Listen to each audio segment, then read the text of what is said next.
Hey, we're giving it a few minutes because last time I started talking too soon and the stream had not actually started yet officially. So we're going to see if we can get it to tell me I've gone live.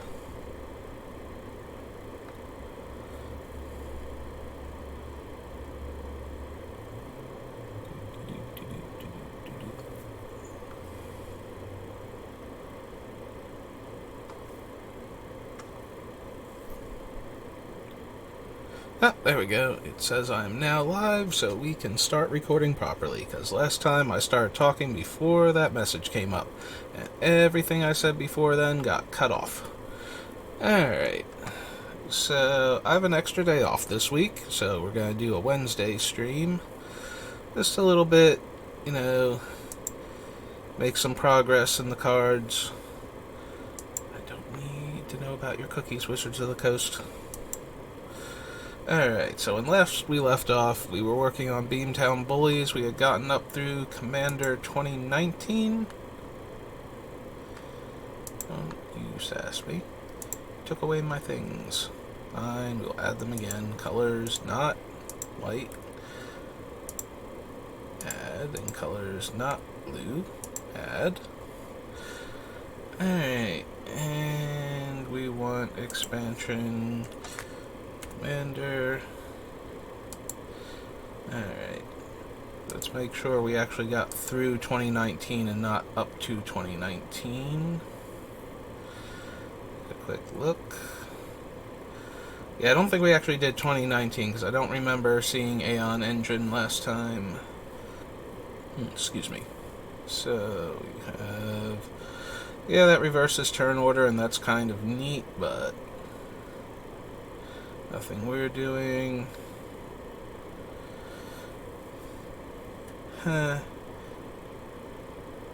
Discard a card if it has madness. I don't think we're going to be running any actual madness cards is the problem. Like, Angie's okay as a looter, but she's a 3-mana 1/3 on the ground. If I were and she's a rummager specifically, not a looter, so you discard the card first. So at this point, I'm probably more inclined to run the construct from Conspiracy, the one that messes with the draft but is also a looter for 3 mana as a 2/3. Unless we got some better vampire synergies. I suppose we could still add her as another looter. Like, we need ways to discard the creatures that we don't want to cast so we can get them into the graveyard. So, let's get down to the commander list. And there we go. Evil Blood, Curse of Bounty, Ancient Stone Idol, Whip Tongue Hydra, Zanscha. Okay, so Angie, Falconwrath. And she is 1 red black. She is a 1/3 vampire. And she has haste. Tap to rummage. And when I discard a madness spell, untap her. Okay.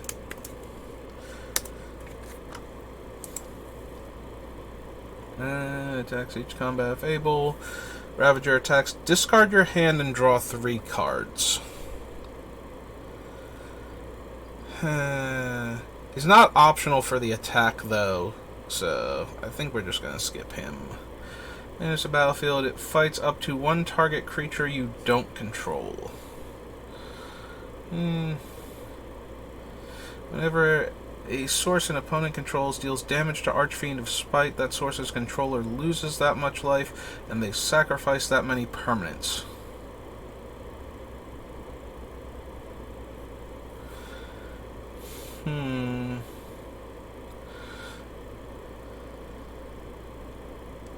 I mean, mostly that just discourages blocking since the Archfiend's going to go away in theory.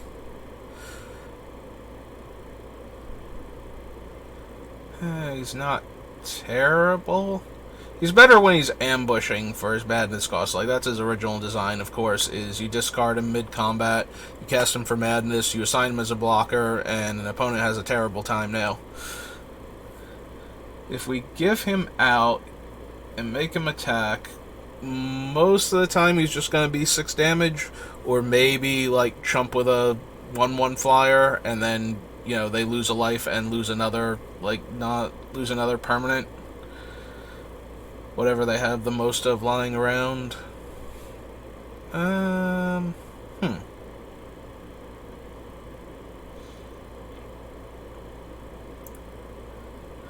only thing I like about him is that I kind of want a few ways to discard cards in the deck to set up things anyway. So he might not be terrible. Alright, I talked myself into it. We'll add him to the list. Archfiend of Spite. He is 5 black. He is a demon.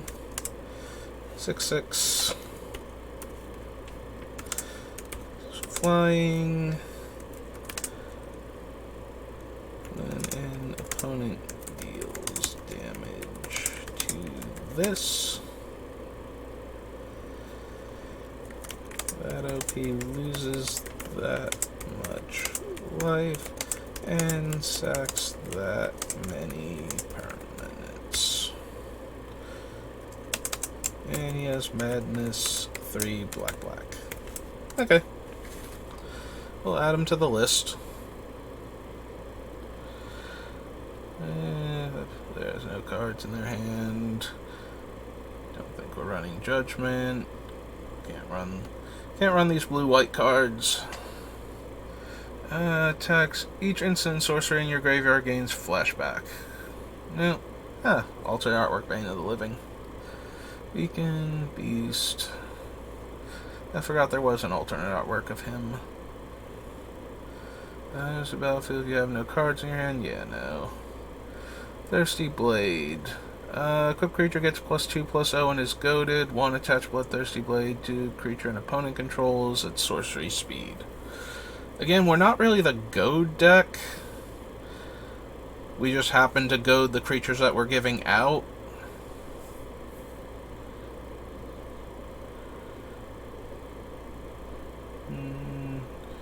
Probably not running Bone Miser either. Whenever you discard a creature card, make a zombie. Whenever you discard a land card, add 2 black. And whenever you discard a non-creature, non-land, draw a card. We mostly want to be discarding creatures if we're discarding things. So he's a 5-mana 4/4 that makes a 2/2 zombie. Some of the time, like maybe a couple of them. At the cost of cards in our hand? Probably not. Flashback enablers. Discard a card from your hand. You may cast a creature card from your graveyard this turn. Activate this ability only once each turn. Whenever a non-token creature enters the battlefield under your control, if you didn't cast it from your hand, it gains haste. Trainer's an okay discard outlet. And even though you're discarding to give yourself permission to cast a creature spell, he's not actually limited to sorcery speed. So if we just want to discard a card to discard a card, technically we can. Most of our creatures we don't want to bring back, but we have to have some that we can. And this lets us like trade the ones we don't want to cast for another bite at the ones we already did and would like to. Alright, we'll add Trainer. Is Trainer from this set? Trainer's from this set, right? Like he didn't originally appear in the Masters or Modern Horizon set? I feel like he was in... I could have sworn Trainer appeared in one of the Modern Horizon sets. Like Modern Horizons 2 specifically.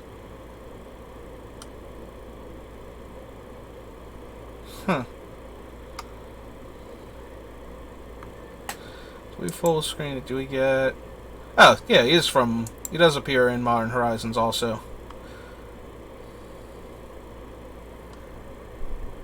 But that was in 2021. Okay, yeah, I couldn't remember. I didn't think Trainer first appeared in Modern Horizons, but I had to check. Alright, so Trainer, Nightmare Adept. Yeah, I think he was one of the alternate commanders for Angie before he got reprinted. Alright, so he's 2 black red. Human minion 3/2. Discard a card to be able to cast a creature from my graveyard this turn. When my non-token creature ETBs, if it wasn't, is it cast from hand? Yeah, so if it wasn't cast from hand, and it gains haste. Okay. Go back. Champion, I don't think. Creatures, return X creatures from your graveyard to the battlefield. Yeah, we don't want to do that. That would be silly.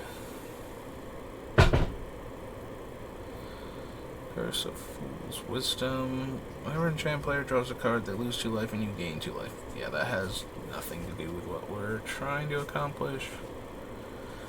You control is turn face up. You may return Death Mist Raptor from your graveyard to the battlefield face up or face down. I mean, we can think about this more when we get to Fate Reforged, because manifesting all these terrible creatures face down might actually be a legitimate strategy that we want to employ, so we're going to think about that. Hello, Dockside Extortionist. You having fun being worth a pile of money now? Yeah, Double Masters isn't gonna murder your price too hard. Nah, probably not. Dealt to you this turn and populate. Powered augment. Oh, that's the one that gets counters and then taps for 1 billion mana eventually.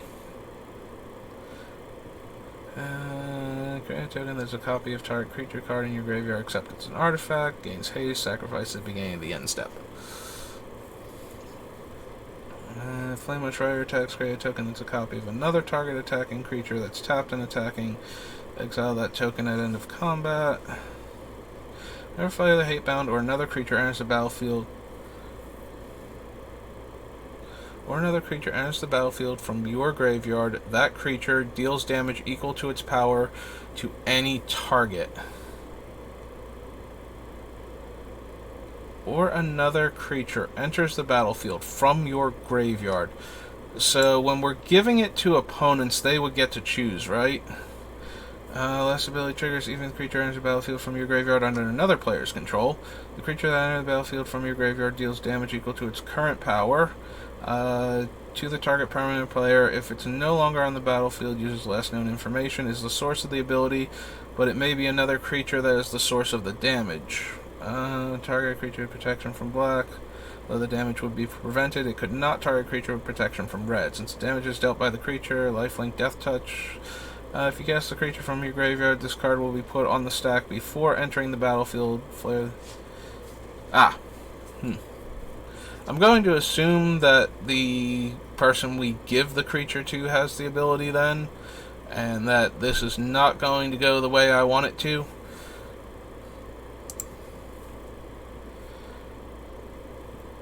Yeah, we don't want to give our opponents a 10 power creature and the ability to deal 10 damage to my face.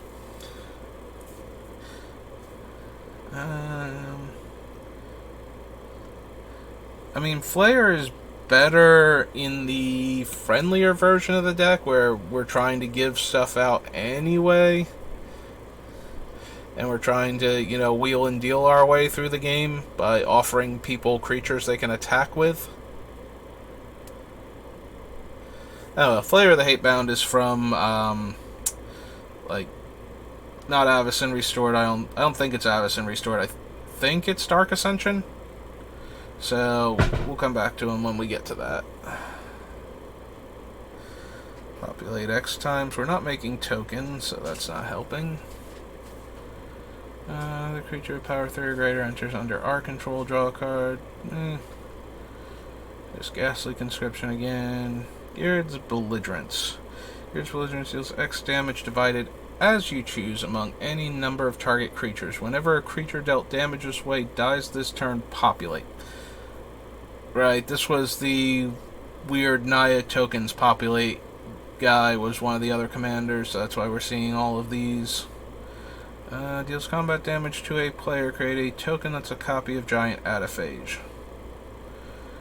Yeah, that lets our opponents have... I don't think goading is a copyable trait. So, giving our opponents a 7/7 that they have to attack with, like they would just get a 7/7 trampler that could then make other 7/7 tramplers. So, that's not super helpful. Oh, there's Grave Scrabbler. There's Greven. What does Greven do again? Greven gets +X+0, where X is the amount of life you lost this turn. Whenever Greven attacks, sacrifice another creature. If you do, draw cards equal to that creature's power, and you lose life equal to that creature's toughness. No. Whenever another non-token creature you control dies, draw a card. Probably not. Gristmold. Dreadsower. Trample. At the beginning of your end step, each player gets a 1/1 green plant token. Whenever a creature token dies, he gets a counter. Yeah, that's a different deck archetype entirely. Like, yes, it's giving our opponents creatures, but it's not making them do anything with it. Heart Piercer, Manticore. Field, you may sacrifice. Oh, right. We looked at him when we were in a Monkhet before. Hedron Archive.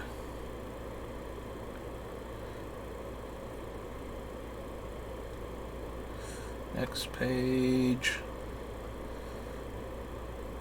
Hex. Hooded Hydra. Idol of Oblivion. Ignite the Future. Garrick's Wake. Increasing Vengeance.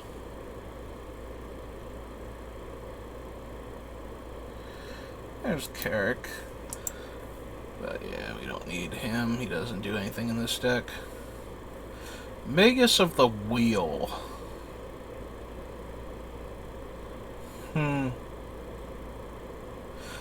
do think we want Wheel of Fortune effects. The fact that we could give it to another red player on their turn, like, try and convince them that they need to draw 7 cards also. Yeah, no, I'm down. We'll put Magus of the Wheel over here. The Wheel. He's 2 in red. He's a human wizard 3/3. Human wizard. And he's red and 1 to activate. I do remember what he does, but sometimes I don't remember the rest of his details. So I'm going to make sure if any of that game text is relevant. The first black enchantment removal since like forever ago. And even then, the enchantment removal was more about color hosing than actual ability to deal with enchantments normally.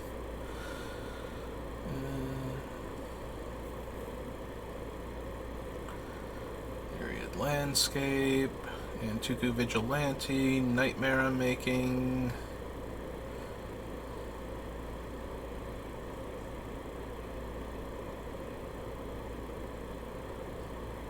Attacking creatures you control have Death Touch. Whenever a creature you control deals combat damage to a player, draw a card. Probably not. May destroy target creature. So it's a may, and there's nothing stopping it from killing our stuff. So both of those make me inclined to go no.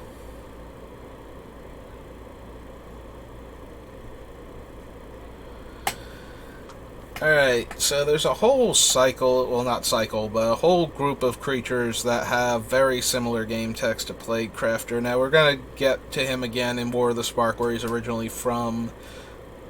This one, like, these cards I'm not 100% sure on. Like, they're better when you're sacrificing, like, him or one of the other creatures that we'll get to, like the Slum Reaper's a 4/2. There's all the 3/1s. Like the first one was a zombie. I'm blanking right now on what his name was, but there's a whole bunch of them that when they come into play, each player sacrifices a creature. And giving those to our opponent means that we have to have other creatures we don't care about sacrificing, because whatever opponent we give them the creature, they're probably going to sacrifice that one, so we're using it as a innocent blood effect, where we're letting one of the players that we don't care about keep their thing and get rid of the thing that we're giving them instead, in order to get something else terrifying off the board, like an Ulamog or something that's immune to most removal spells. We'll consider it more when we get to one of the actual copies of it, but that one's been bouncing around in my mind whether or not we even want one of those type of effects.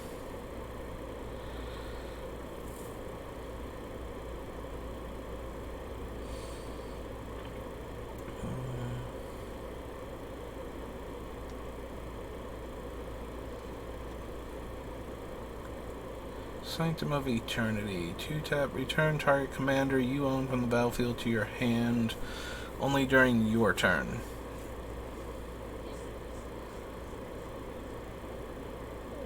Return target land from your graveyard to the battlefield tapped. Probably not. Oh, yes. Actually, yes. Very much yes. So this is an excellent way to get around all of those negative creatures that we wanted to put in there. This one is from the Commander set, right? There was a Manifest sub-theme in this set. Full screen it. Yep, so this is the only set this card appears in, so Scroll of Fate. Scroll of Fate. I'm going to move this over and down a little so I can see more clearly. Scroll of Fate is a 3-drop artifact. It has tap, manifest a card from my hand. Alright, that is a I've forgotten this card existed, honestly. That is a much, much, much cheaper, more accessible illusionary mask. And that is exactly the type of effect we want. Okay. I've forgotten that card was even a thing that we could have found and put in our deck, and I am very genuinely happy. Because I was worried that I was going to build the more competitive version of the deck and we were just going to stick Mask of Illusion in there because it's really good with all of these terrible comes into play abilities, and there was going to be no option for anybody who didn't have like this $400 or $500 card, whatever Mask of Illusions is currently at. Creature card from a graveyard, then populate. Yep. Not us. Skin Thinner, Skyfire Phoenix. When you cast your commander, return it from your graveyard to the battlefield. Meh. Solemn, Soul Foundry, Soul of Innistrad, Zendikar. Good old Squee.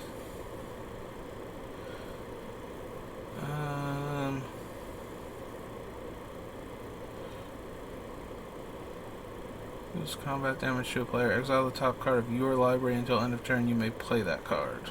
Yeah. Tarngarth's the one that goes to other players, right? And then attacks on their behalf. When an opponent attacks with one or more creatures if Tarngarth is tapped, we have that opponent gain control of Tarngarth until end of combat. If you do, choose a player or planeswalker that opponent is attacking. Tarngarth is attacking that player or planeswalker. We are giving out creatures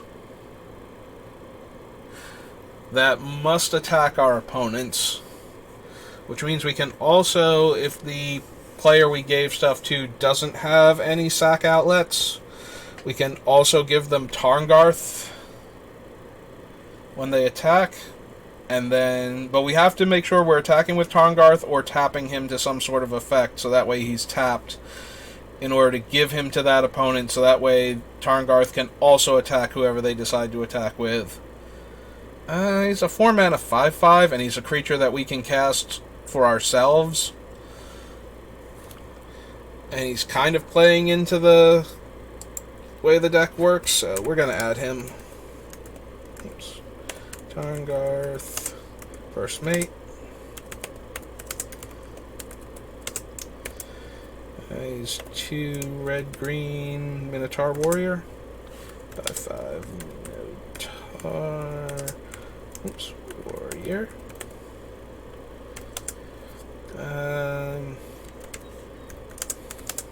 Can't be blocked by more than one creature. When an OP attacks, if this is tapped, I may have that player gain control of this and have this be attacking an OP or planeswalker. I guess we can just do PW. That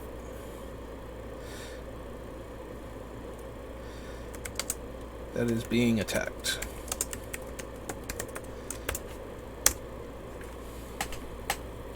Okay. Hey, so whenever Tectalion Hellion attacks, each player who controls the most land sacrifices 2 land. So that's whoever controls the most land. It doesn't matter. Like, if I give it to the player with the most land, that player must attack with it because of the bullies, and they must sack 2 lands because they have the most lands. Also, we can cheat him into play if we're not ramping too hard with, like, rampant growth effects, if we're not putting extra lands into play too often. Okay. We'll add him to the list. Hellion is 5 red. He's an 8/5. Hellion has haste. And this attacks. Each player with the most lands sacks 2 lands. Alright. Temptation, Eldest Reborn, Thelonite, Thieving Amalgam. Beginning of each player's upkeep, you manifest the top card of that player's library. Whenever creature you control but don't own, yeah. That's kind of the effect they want to have against us. That seems like one of the perfect cards against the strategy of this deck. So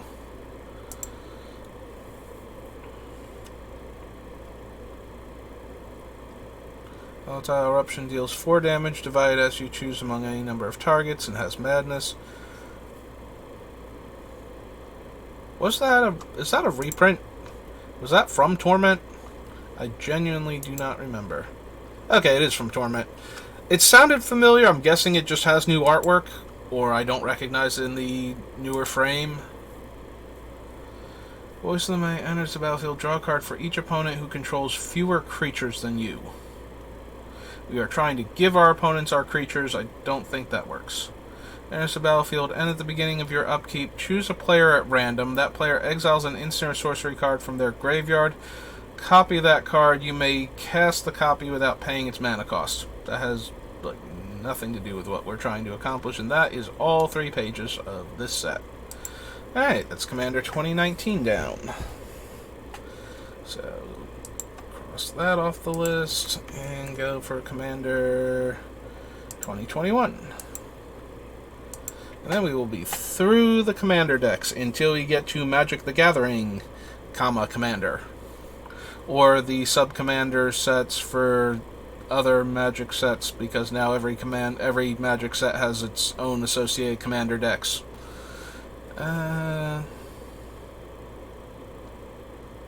Alright, something has gone horribly wrong because we are looking at blue cards. Oh, we accidentally left... Somehow we deleted not white, or not blue, so let's add that back onto the list.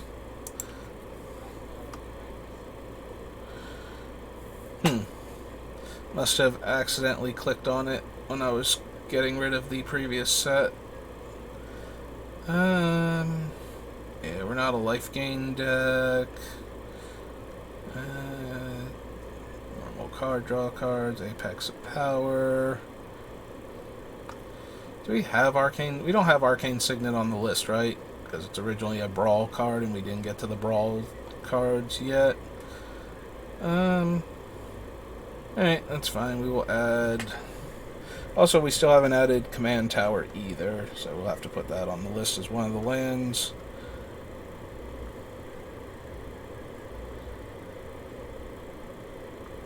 Yeah, we'll put it down here. Arcane Signet.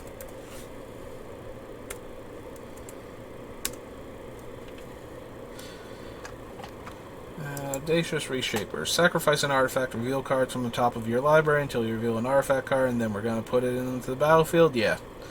Don't want to do that. Author of Shadows. Enters the battlefield, exile all cards from all opponents' graveyards. Choose a non-land card exiled in this way. You may cast that card as long as it remains exiled, and you may spend mana. Yeah. We want to give our stuff away, not steal their stuff. Equipped creature has haste. Whenever ability of equipped creature is activated, if it isn't a mana ability, you may pay 1 and copy that ability. Yep, nope. Attacking pests get +1/+0 and have menace. Whenever a non-token creature you control dies, you get a pest token. Nope.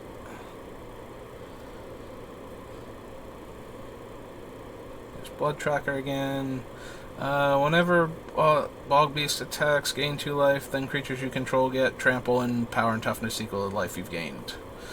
Whenever an opponent puts 1 or more counters on a creature they control, put the same number and kind of counters on Plagiarist. No. The only way this would work is if we were giving opponents creatures with counters on them, like something that entered the battlefield with like X counters, not X counters because, yeah, we're not casting the thing so it wouldn't come in, but, you know, it comes in with a number of counters and then we would put that many counters on our Plagiarist, and that seems like a lot of hoops to jump through for one card that won't always be in play and isn't tremendously great, even if it was. So...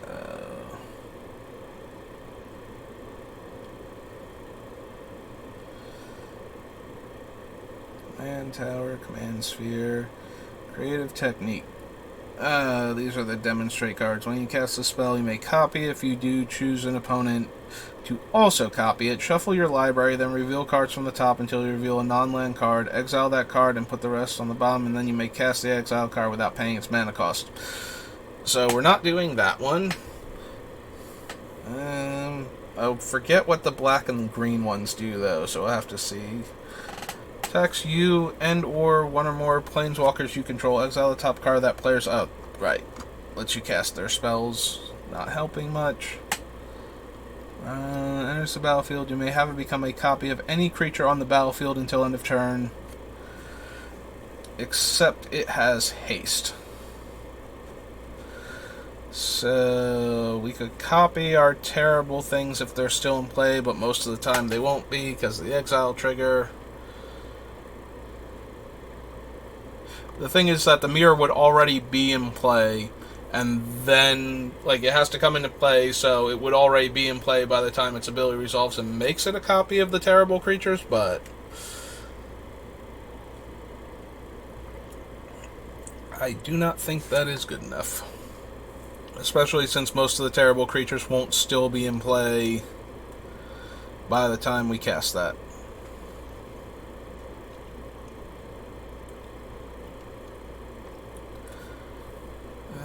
Whenever you cast a spell with X in the mana cost, well, we're terrible for X spells, so we're not running any of them, so that's out. Gain 2 life, and then give -X to all creatures based on the life gained. Predation again.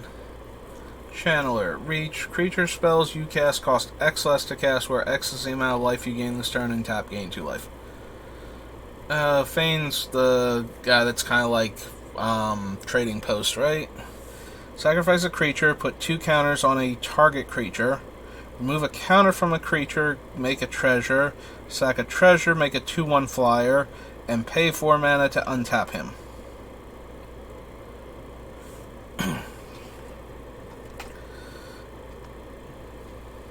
The only thing I'm even kind of looking at him for is we want to be able to sacrifice the creatures that we steal back from opponents, so that way they're in the graveyard to give out again.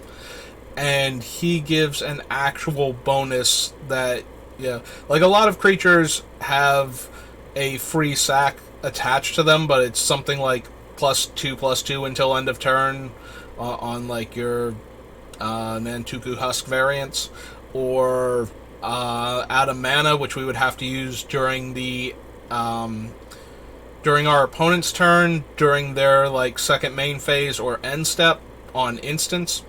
So, you know, Ashnods and Phyrexian Altar. So I'm looking at him as a card that when you sacrifice the creature, you get actual value from, as opposed to just putting it back into the graveyard quickly for reuse later.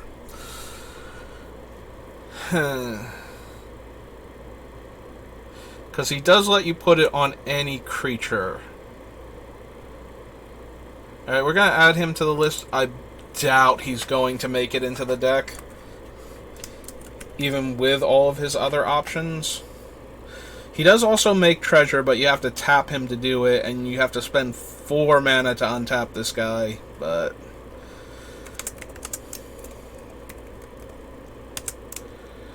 he's 2 in black, he's a 3/3 human warlock.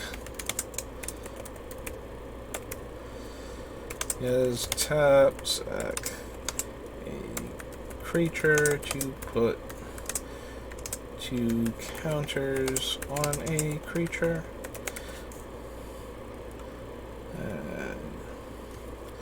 +1 counter specifically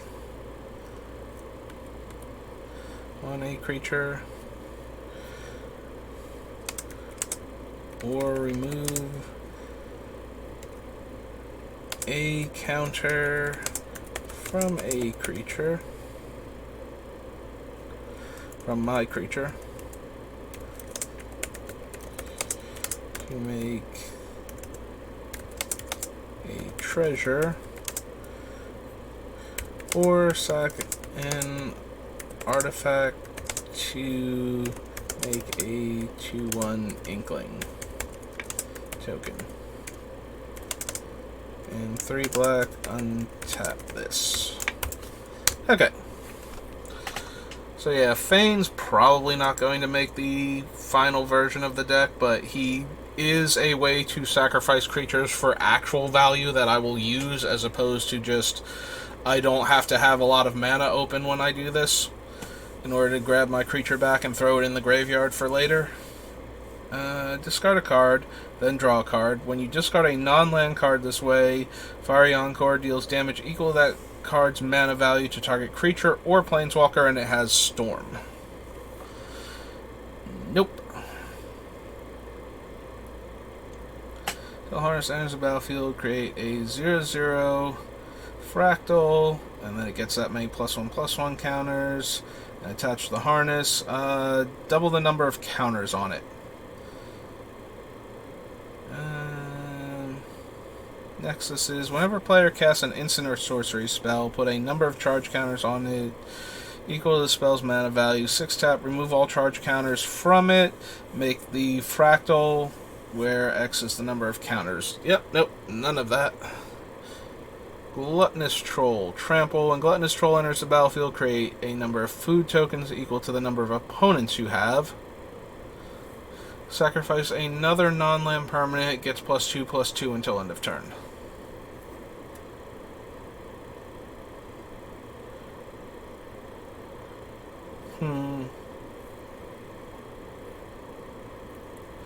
That one seems interesting primarily because for the more political version of the deck. Like, giving out life gain is alright, but giving out life gain that eats up their turn using the food, like using their mana, and stops them from doing other stuff. Obviously, if they don't have anything else to do, it's a good use of the mana, so it doesn't go to waste. They can do it, right before they untap. But it's not free life gain, but it is, and it's giving them artifacts too, which some players might value more than others, but at the same time, we don't want to give them too much value. I think it's a card we can make friends with, though. That's not... We're going to put it on the list for consideration for the friendlier version of the deck. I say friendlier version, that version still wants to win, but... Oops, 3/3 Troll. But it's not going to run. It's going to have a few of the, okay, I'm winning now, or I'm getting rid of this player in particular because they're about to win the game and we need to stop them. But it's less all in on that strategy, and so might get left alone long enough to then just finish off the last opponent with one of its cool tricks.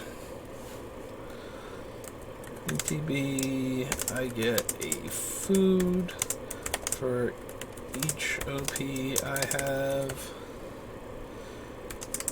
1 green, sack a perm to give this +2/+2 until EOT. Alright. Flash commander creatures you control get +2/+2 and have hexproof.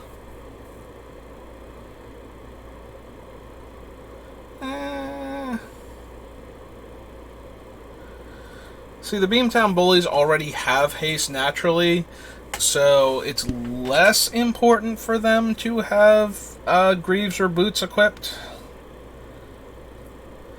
And being able to put this down real quick and protect them from targeted removal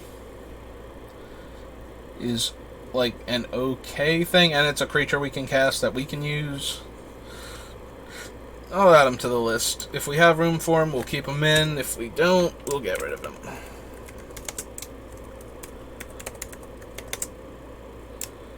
It's 2 green, 2/2 Troll Wizard. Flash and my commanders get +2/+2 and have hexproof.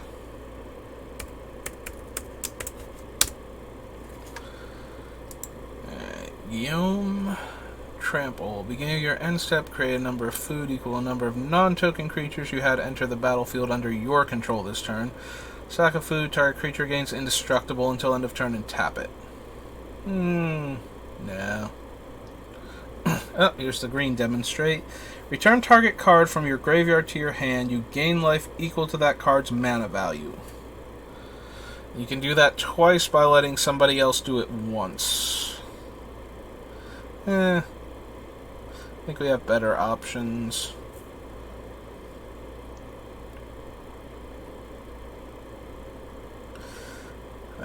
Oh, right. Makes the XX token. Incarnation Technique is the black one. Mill 5, then return a creature card from your graveyard to the battlefield. Nope. Not even kind of interested in that one. Choose an opponent. You and that player each sack a creature. Each player who sacrifices a creature this way draws 2 cards. Choose an opponent. Return a creature card from your graveyard to the battlefield. Then, yeah, okay, probably not. Inferno Project enters the battlefield with X +1/+1 counters, where X is the total mana value of instant and sorcery cards in your graveyard. So ours isn't going to be that big most of the time,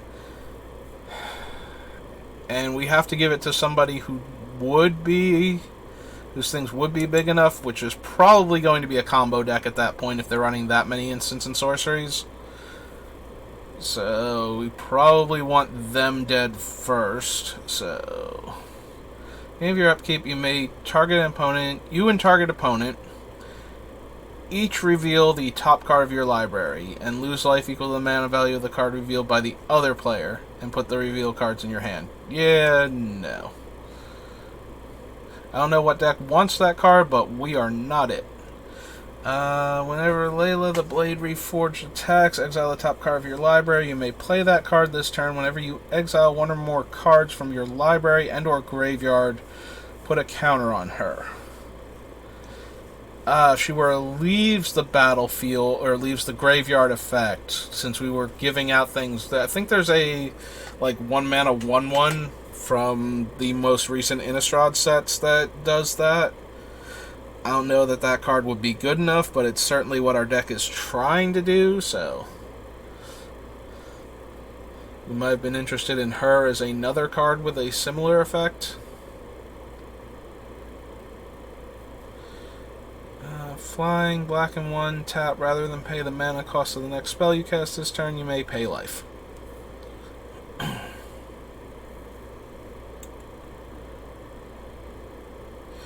Creature you control dies, gain a life, and draw a card.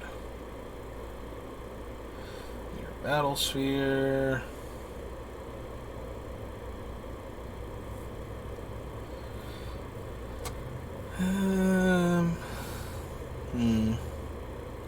None of these are looking particularly. Paradox Zone. Double the number of growth counters on Paradox Zone. And then create a fractal? Yeah. It's 2/2 and goad it, and they lose life and you gain life. Destroy up to X excuse me, X target artifacts and or enchantments and create twice X pest tokens. But it's a double X spell. Try not to lean back in this chair and make it creak. I am failing, but at least I'm not making it louder. Flash, when Radiant Performer enters the battlefield, if you cast it from your hand, choose target spell or ability that targets only a single permanent or player. Copy that spell or ability for each other permanent or player the spell or ability could target. Each copy targets a different one of those permanents and players.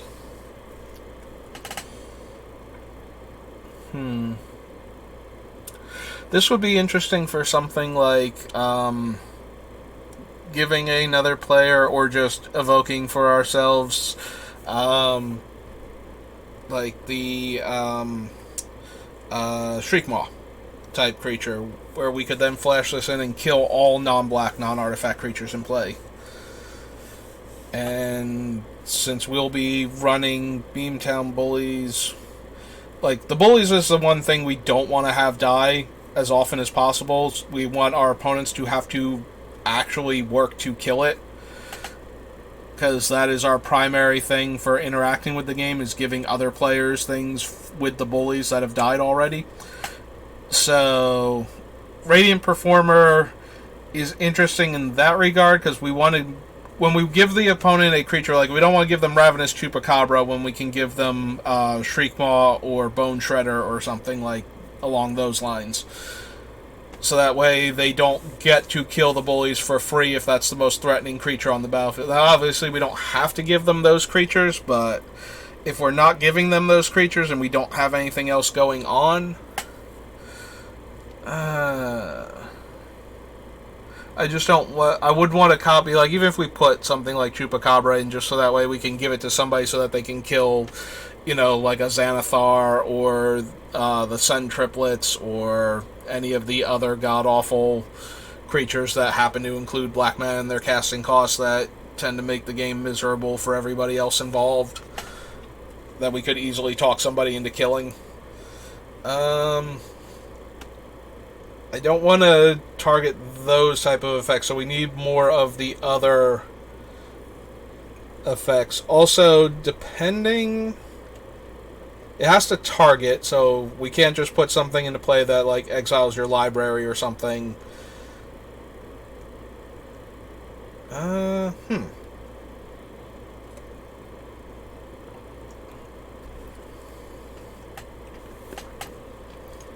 Yeah, I don't think as a living radiate she's a particularly good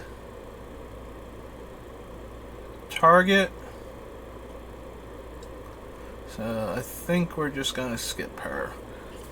Revival Experiment. For each permanent type, return up to one card of that type from your graveyard to the battlefield. You lose 3 life for each card returned this way, then exile Revival Experiment. And it's a 6-drop. So we would be able to get back a creature, an artifact, enchantment, planeswalker, land. I think I said all of them. I guess technically if we had a permanent that had the, who's the thing? The creature type, tribal. We could grab one of those back, although there aren't that many that are permanents to begin with. Yeah, I don't see this being a particularly good thing for what we're trying. It doesn't interact with what we're trying to do, but I'm thinking about it as just like a way to put a bunch of things into play. And I'm still not seeing it being great.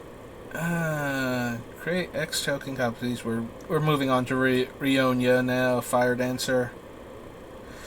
Beginning of combat on your turn, create X tokens that are copies of another target creature you control, where X is 1 plus the number of instant sorcery spells you've cast this turn. They gain haste. Exile them at the beginning of the next end step. No. Add red. For each card in target opponent's hand until end of turn, you don't lose this mana's phase's end. And then it suspends itself for 3. No.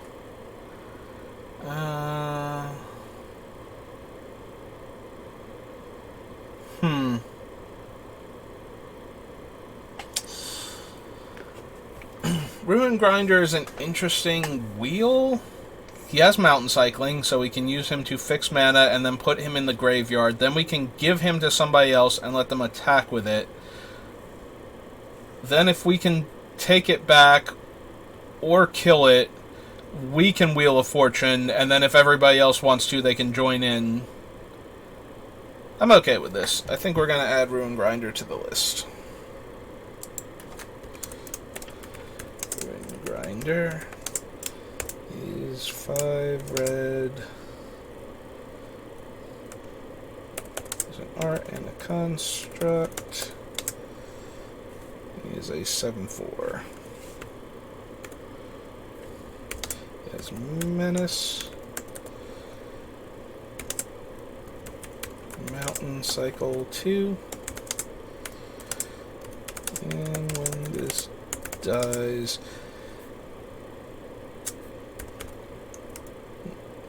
players may discard their hands and draw 7.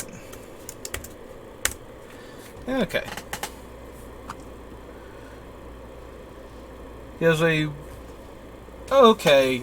mediocre evasion ability, large power, a good death trigger if he dies in combat, or if he gets killed by removal, or if we can grab him back and sacrifice him. Yep, I'm leaning back into the chair as I try and adjust my legs. Sorry about that. This was the one that no abilities. Yeah, that's not going to happen in this deck, so... Gotta keep going. Ooh. Indestructible. I mean, we'll see him again when we get to Shadowmoor. I think we have a lot more high power, low toughness creatures, so that's not gonna... Like, we want to give things that are going to deal a lot of damage to the opponents when they're forced to attack with them. Sequence engine is X tap, exile target creature with mana value X from a graveyard, then create a 0/0 fractal, and it gets X counters. No, we want to be giving away our stuff, not exiling it. Although it isn't... Since it's mana value X, it can exile, like, the large drawback creatures usually. Oh, but it's also determining the value for the counters, so we're not getting any benefit of exiling a giant creature. Never mind. Saying the card's text out loud allowed me to process just how bad it was for what I was trying to do with it. This spell costs X less to cast, where X is the amount of life you gain. We're not really gaining life. It's a 9/7 Trampler. Beginning of your end step, if you gain life this turn, you may cast him from your graveyard. No?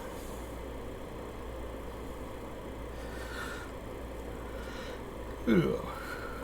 Stinging Study. You draw X cards and you lose X life, where X is the mana value of a commander you own on the battlefield or in the command zone. So that would be 4. Our commander is 4.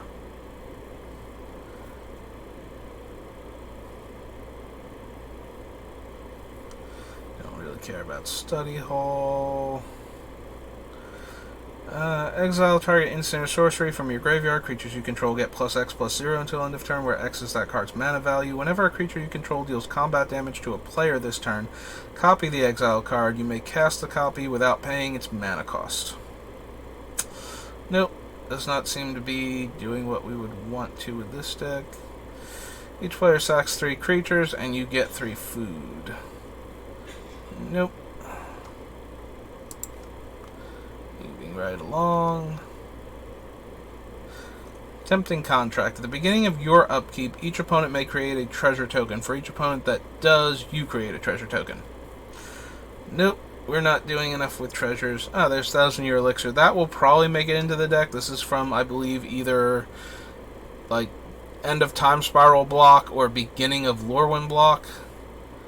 I think it's Lorwyn. But yeah, that one will probably make it into the deck because the Beamtown Bullies tap to use their ability. So being able to untap them on another player's turn gives us more options. At the beginning of your end step, if you gain life this turn, you may pay X life, where X is the amount of life you gain, and make an XX demon creature token with flying. Nope. Flying, Vigilance, Trample, and when it dies, it splits into the 3/3/3s. Oh man, this is infinitely better than Colossus of Sardia. I know Colossus of Sardia is a bad card, but it was one of those cards when I first started playing that I kind of liked, and so when I see him and I see a deck that could actually theoretically play him, but even then he's so terrible that we can't really run him. I'm gonna try and lean forward because I keep brushing up against the spine of this chair and it keeps creaking at me.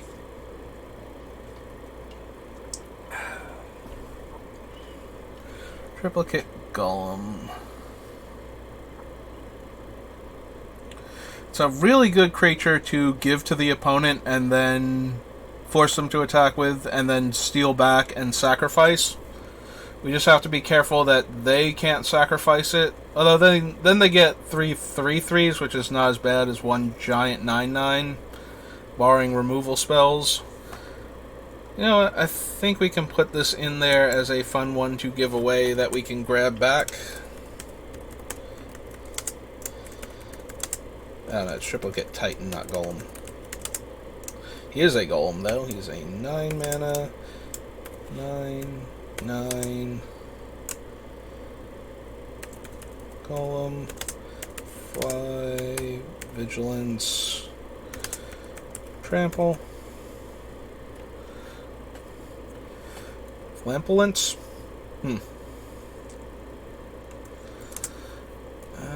When it dies... Wait, 3 columns, each with one of this creature's keywords.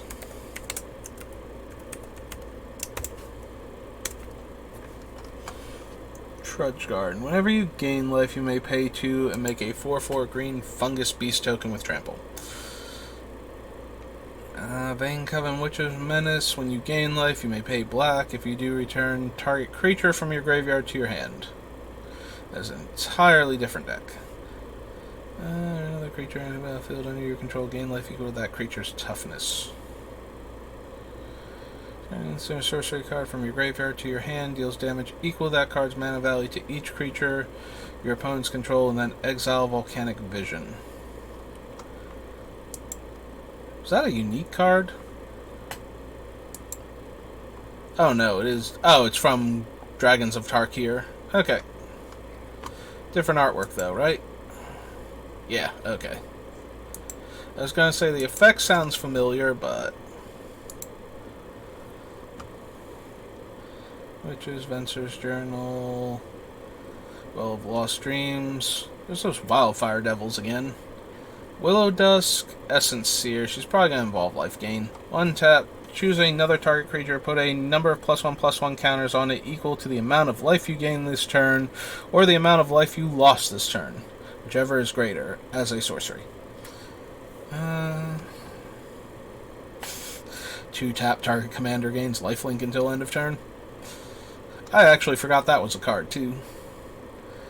And Eudora the Grave Gardener. Whenever another non-token creature you control dies, you may return it to the battlefield face down under its own... Whenever another non-token creature you control dies, you may return it to the battlefield face down under its owner's control. Oh, it's a forest land. So we'd have to blink the land in order to make it the creature, and then we would get the comes into play thing, which is what we were kind of trying to dodge. Alright, back together then. Oh, good. It got rid of all of my criterias. Alright. Let's go. Ah, nope. Gatherer's being sassy today. Alright. Not. White. Add. And not blue. Add again. Alright. So that was Commander 2019, or no, that was Commander 2021. That was Strixhaven. Alright, Anthologies, Commander Collection Green, Commander Legends.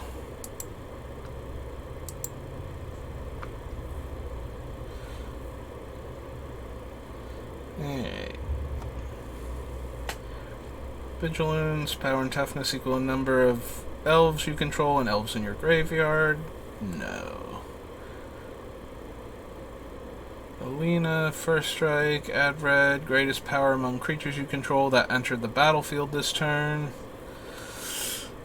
I mean, we're usually putting them into play under opponent's control. We will obviously cast some of our own, but that is not... As long as it's your turn, commanders you control have indestructible.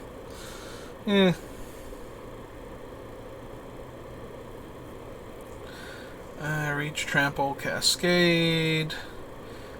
Cascade 4 times. Arcane Signet. He discards artifacts, right? Oh no, you may discard a card when you do target creature defending player. Alright, he has to attack, discard a card. Defending player's creature gets -X/-X based on cards in your graveyard. So, we would have to have a lot of the cards be artifacts that we want to reanimate in order for this guy to be good, and he has to attack, and there are better discard outlets. We will find them.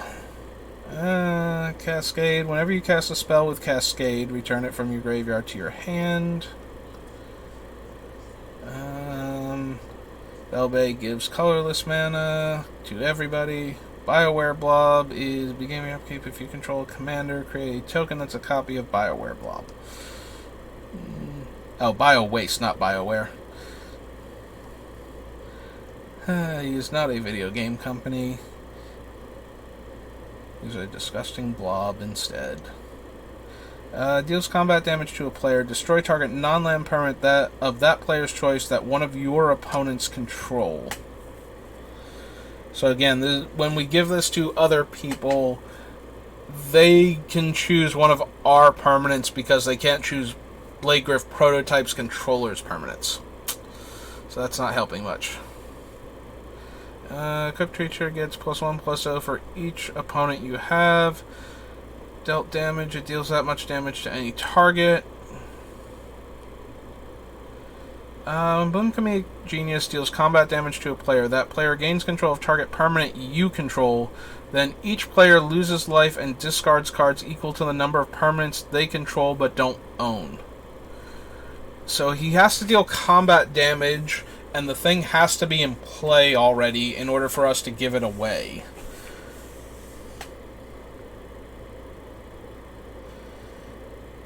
Both of those hoops sound like things we're not going to want. Also, we're not giving them goated things anymore, so they get to use the things that we're giving away. Yeah, no, I don't think that is where we want to be at all. He's a completely different deck if we're going to build something with his abilities. Breaches cares about pirates, which we... let's see. Damage to an opponent. Exile the top card of each of those opponents' libraries, and you may play those cards this turn. Yeah.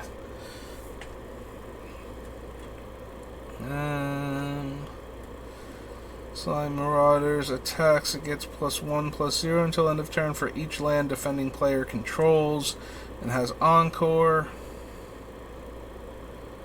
Creator or another pirate enters the battlefield under your control. Gain control of target creature until end of turn. Untap that creature until end of turn. It gains haste and becomes a pirate in addition to its other types.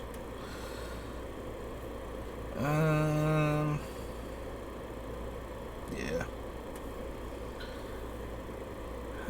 Sacrifice. Put your commander from your hand into your hand from the command zone. Equipped creature gets +3/+3 and has protection from each color that's not in your commander's color identity. So we would gain protection from blue and protection from white. All this is equipped. And it costs 3 mana to equip it. So 4 mana total. Put it into play and equip in the same turn. Commander's Plate is always one of those cards I want to put on a 1 or 2 color commander, more so than the other things. It's still okay. You know, protection from white and blue is not bad. But at that point, I think I would rather have the Sword of Truth and Justice than Commander's Plate. I'd rather have +2/+2 and all the abilities that trigger when it deals combat damage.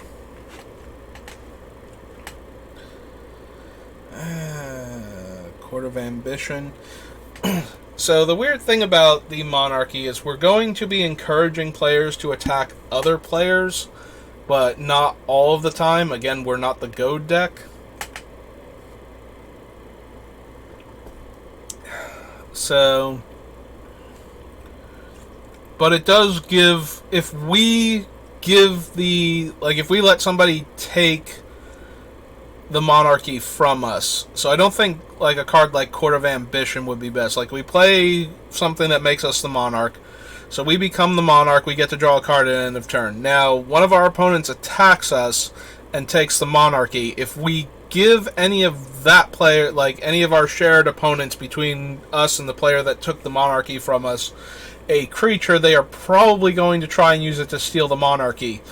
Which, even if we don't have another thing afterwards, means that other opponents are now encouraged to, like, if we can untap the Beamtown Bullies to give another player a creature, it still encourages them to attack that player. Usually with, like, a small thing they can negotiate getting through to borrow the Monarchy for a turn. But if they don't have anything small, or if they have an evasive creature, they're going to use that instead, and that keeps our opponents fighting amongst themselves, and we can just take the Monarchy back on occasion. And the things that we're giving out don't give out the Monarchy, so the end of your upkeep, each opponent loses 3 life unless they discard a card. If you're the Monarch, instead they lose 6 life unless they can discard 2 cards to it.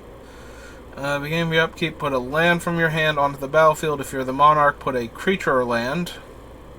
And either deals 2 damage to any target. If you're the Monarch, it deals 7 damage to that player or permanent instead, as opposed to that target instead. I'm guessing that's a, like, really subtle rules thing that makes the wording a bit awkward, but has to be that way. I don't know if these are the ways we want to gain the monarchy in the first place.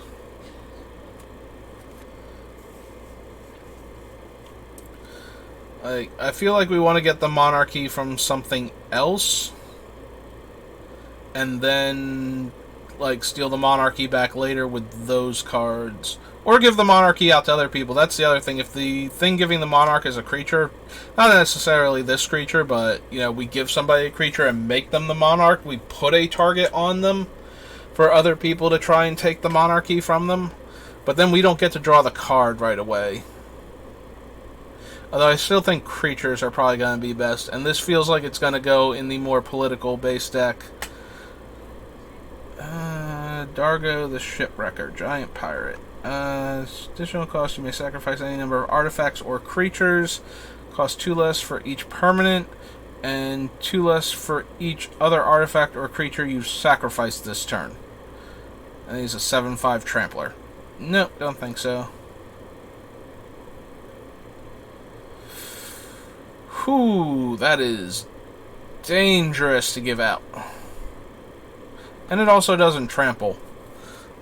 Which, if we gave it to somebody else and then they had to attack with it and then we could take it back, you know, they're protected that one turn from having stuff. And the things that take back, you know, the land and the Saurian don't target.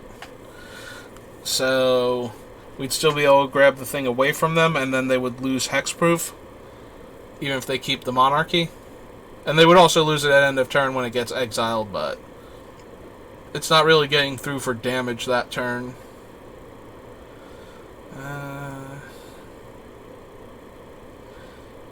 Yeah, that's not helping anything. Dies. Each opponent discards a card. Non-elves get -3/-3. Ember Wild Captain. Enters the battlefield, you become the monarch. Whenever an opponent attacks you while you're the monarch, it deals damage to that player equal to the number of cards in their hand.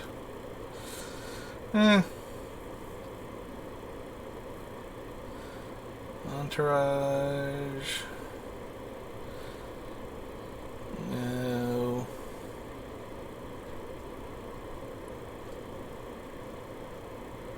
Explosion, no. Exquisite Hunter dies, create a 1/1 token. That's not really doing much. Dies, create 3 elves, and mill 3 cards. That does a little bit more, but still not nearly enough.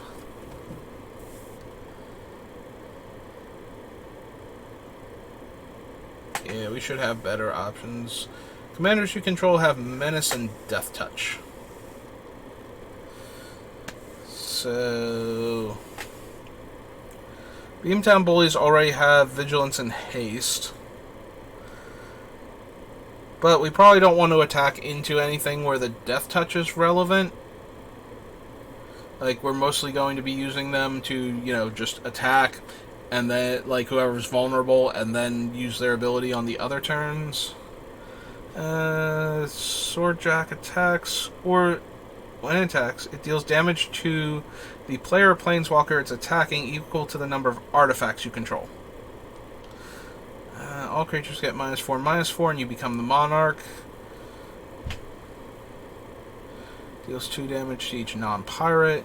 Yeah. For any Wrath effect, I either want it to be a full-on Wrath kills everything, or -3/-3 or less. can't be blocked by creatures with power 2 or less. Draw a card. Alright, that thing. Flamekin Herald. Commander spells you cast have Cascade. Beamtown Bullies is only a 4-drop, so we could only hit 3 or lower, and we might risk accidentally casting one of our awful creatures, which we can choose not to cast, but then they go on the Fleshbag Marauders. That's the zombie I was thinking of before. Frenzied Saddle Brute. Haste. All creatures can attack your opponents and planeswalkers your opponents control as though those creatures had haste. If you really want to, you're allowed to attack, just not me. Galarna, Caller of Wildwood. Oh, hang on 1 second.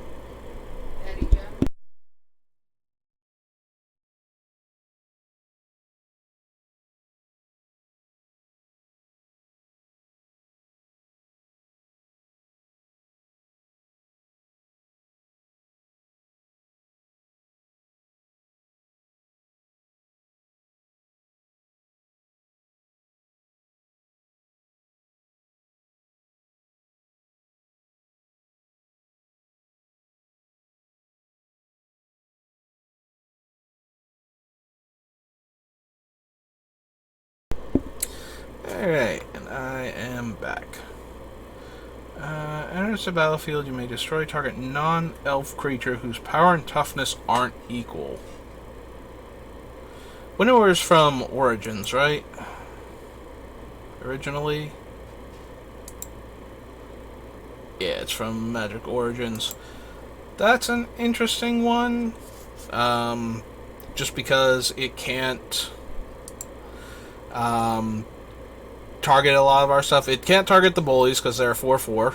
So, as I said, I really want to avoid anything we can give our opponent that can target it. The problem is that it's non-elf and it has to have uneven power and toughness. So, that's a bunch of different cards we can't necessarily kill with it. Let's see. Reach. Whenever another creature enters the battlefield under your control, you may pay 2. Have it deal damage equal to its power to target creature. That seems like a poor consolation for having to cast any of our awful things. And if we're not casting our awful things, then we're probably spending a lot of mana on the thing that we're casting. Attacks, reveal the top card of your library. If it's a creature card, put it onto the battlefield, tapped and attacking. Yeah, no. Sorry, Hans. Hellkite Courser. Enters the battlefield. You may put a commander you own from the command zone onto the battlefield. It gains haste. Return to the command zone at the beginning of the next end step. Yeah, that doesn't allow us to use the Bullies. And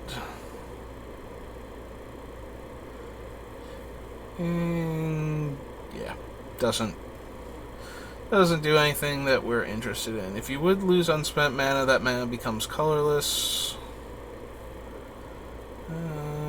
Itchy Tech Salvage Splicer. Enters the battlefield, create a 3/3 colorless golem token. Whenever an artifact is put into a graveyard from the battlefield, put a +1/+1 counter on Ichi or each Techic. Freaking Phyrexia names. And a +1/+1 counter on each golem you control. That's the fancy version of one of the commander cards. No. Dies, create a treasure token. That's the Cascade thing for 7. Jessica Thriceborn. Choose target creature until... such tiny text. Let's blow her up a bit. Enters the battlefield with loyalty. For each time you've cast your commander from the command zone, 0, choose target creature until end of turn. That creature would deal damage to one of your opponents. It deals triple that damage to that player instead. And -X deals X damage to each of up to 3 targets, and she can be your commander. The triple damage would be really cool if it was until the end of that creature's controller's turn. Oh wait, it is until your next turn. So until my next turn, if that creature would, but it still has to be in play. Yeah, that's not working for a different reason. We're giving them the creature. They won't have the creature for us to target. Oh well. Jessica's will is add red for each card in target opponent's hand. Exile the top 3 cards of your library, and you may play them. There's Jeweled Lotus, but we're a 3-color commander, so no. Jury is, whenever you sacrifice a permanent, put a +1/+1 counter on him. When he dies, deals damage equal to its power to any target. Don't think so. Begin combat on your turn. Creatures you control get +3/+3 and trample. Green and 1 until end of turn. Target land you control is a 1/1 elemental with vigilance, indestructible, and haste. Until end of turn, any number of target lands become 1/1s with vigilance, indestructible, and haste. Choose target creature you don't control. Each creature you control deals damage equal to its power to that creature. Whenever a commander you control deals combat damage to an opponent, it deals that much damage to each other opponent. That's okay, not amazing. Sacrifice 3 other artifacts and/or creatures. Look at the top 3. Put 2 into your hand and the other in your graveyard. Kodama the East Tree. Reach. Whenever another permanent enters the battlefield under your control, if it wasn't put onto the battlefield with this ability, you may put a permanent card with equal or lesser converted mana cost from your hand onto the battlefield. So it lets you play a land when you play a land, or makes your spells cheaper. Again, we're not really doing enough with him specifically, so... Every cast answer is sorcery. Okay, he's only instants and sorceries. I don't think we would want him anyway. We're not really trying to flip coins.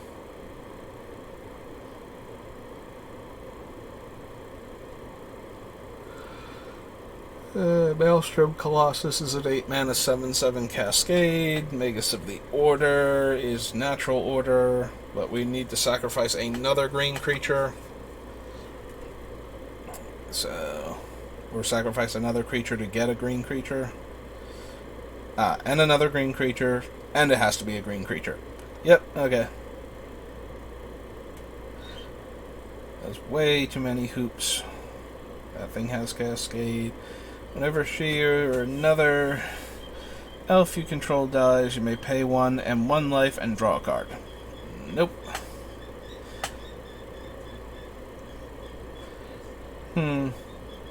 Mindless Automaton. You can pay 1 and discard a card to give it a counter. We can remove 2 counters to draw a card. So it allows us to put things into the graveyard for minor value, and then later draw cards. And we could theoretically give it to another player to let them draw a card, and then if they wanted to discard 2 cards, they can draw another card. But they have to start discarding first, otherwise it won't have enough counters on it to live. They don't get to see that card first and then decide if they want to discard more cards. This is from Exodus originally, I believe, and maybe artifact is put into your graveyard from the battlefield, gets +2/+0.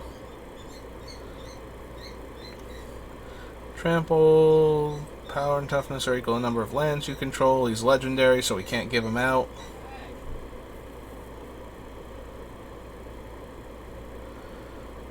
Agent of Dusknell. Whenever a token you control leaves the battlefield, he gets a +1/+1 counter.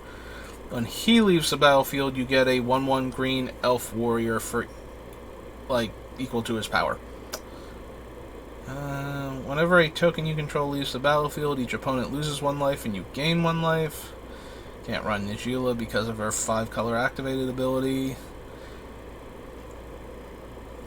Each player sacrifices 6 creatures and you create 6 tap 2/2 zombies. Nope. Whenever a land enters under your opponent's control, that player loses 1 life and this gets a +1/+1 counter. Creature from your graveyard? No. We pay double X. When you do, distribute X +1/+1 counters among any number of target elves. Nope. You control your opponents while they're searching their library. Yeah, that thing.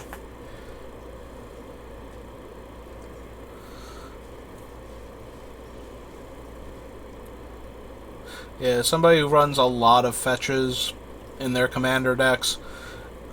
I've never had anybody flash in opposition agent, but I have to imagine that that is abjectly miserable if they cast it early enough while you're short on lands, and you draw your fetch, or you haven't drawn a land yet, so you play your fetch and crack it, and then they cast that thing.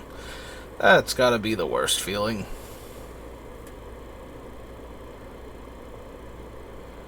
Alright, so this is a worse version of the other golem because it has none of the abilities and it trades out all of the evasion abilities for Encore,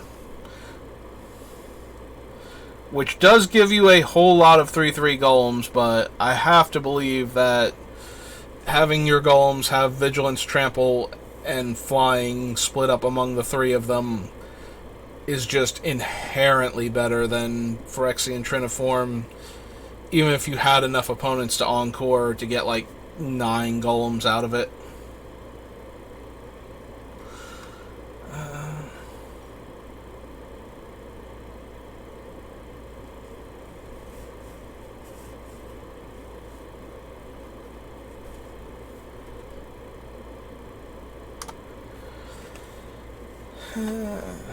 Discard 2 cards to give it to your opponent. So this can only kill all of the player's creatures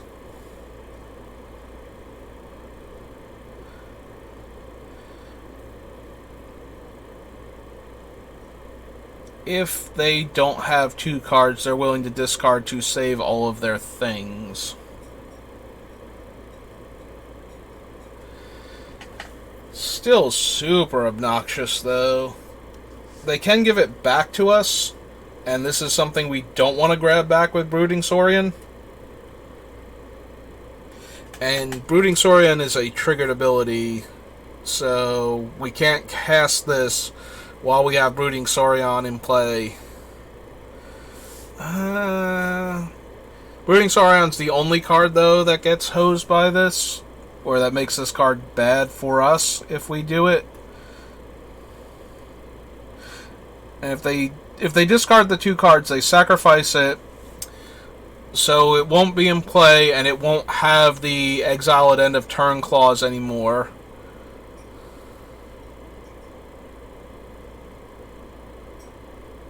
Alright, we're going to add it to the list, I think. Alright, Commander Legends, Plague Reaver.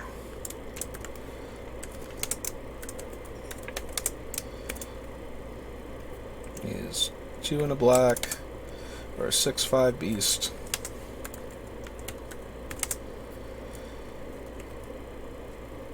At beginning of end step, sack all other creatures.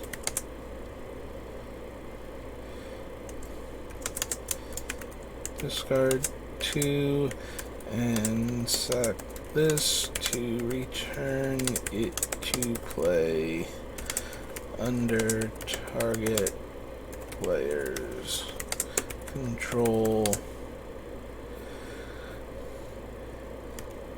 at the beginning of their upkeep. Next upkeep. We want to make it clear that we don't have to activate this ability in their upkeep. We activate the ability and then they get it at the beginning of their next upkeep. Deals combat damage to a player. Untap each creature you control. After this combat phase and an additional combat phase, Port Razor can attack a player it has already attacked this turn.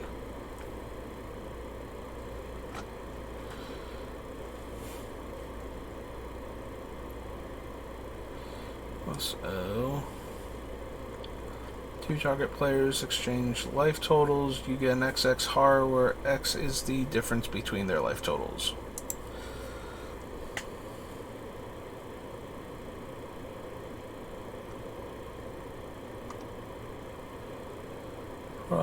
Rakdos. Rakshasa Debaser. Attacks. Put target creature card from defending player's graveyard onto the battlefield under your control. Yeah, that's not doing anything. We don't need our opponent's creatures. We have cards that will give them their creatures back if we're borrowing them.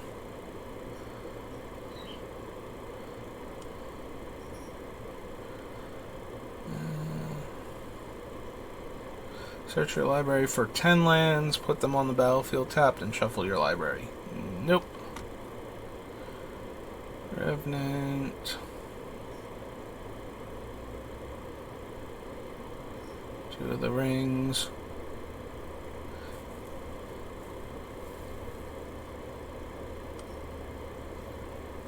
First Strike, Menace, Trample, 0-1 for 0 mana.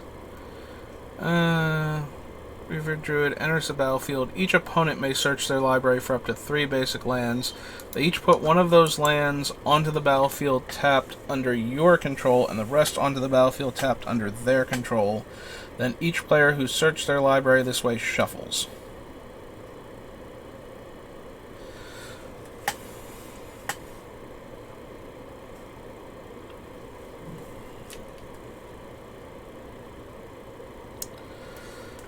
So, if we cast him, then we get the extra lands if they search.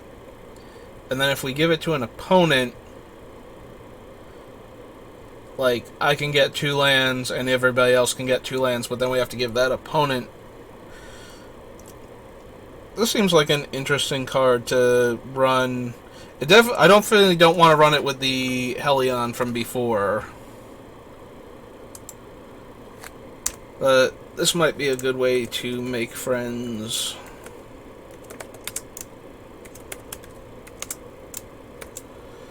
Two green, 2/1, 2/1. Elf Druid. ETB. Each OP may search for 3 basics.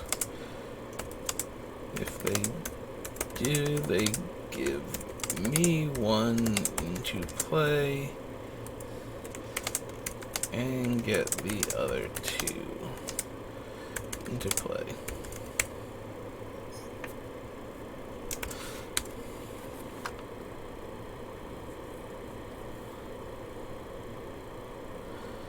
Alright.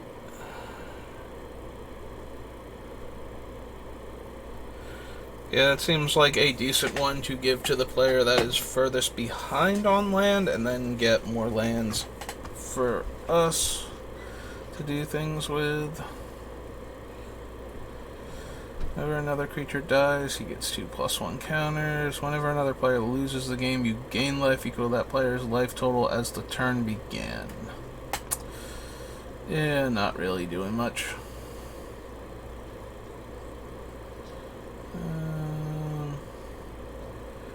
All Ingesting. Slurk All Ingesting enters the battlefield with 5 counters. Whenever Slurk or another creature you control dies, if it had counters on it, put those counters on...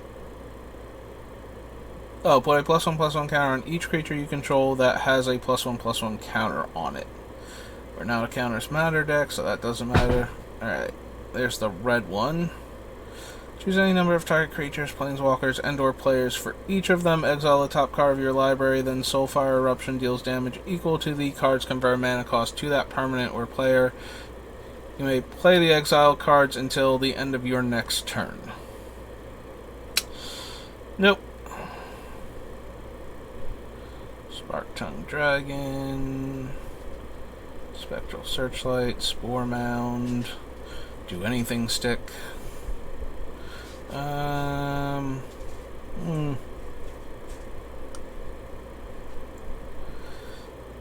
2 counters on each creature you control. Stump Squall.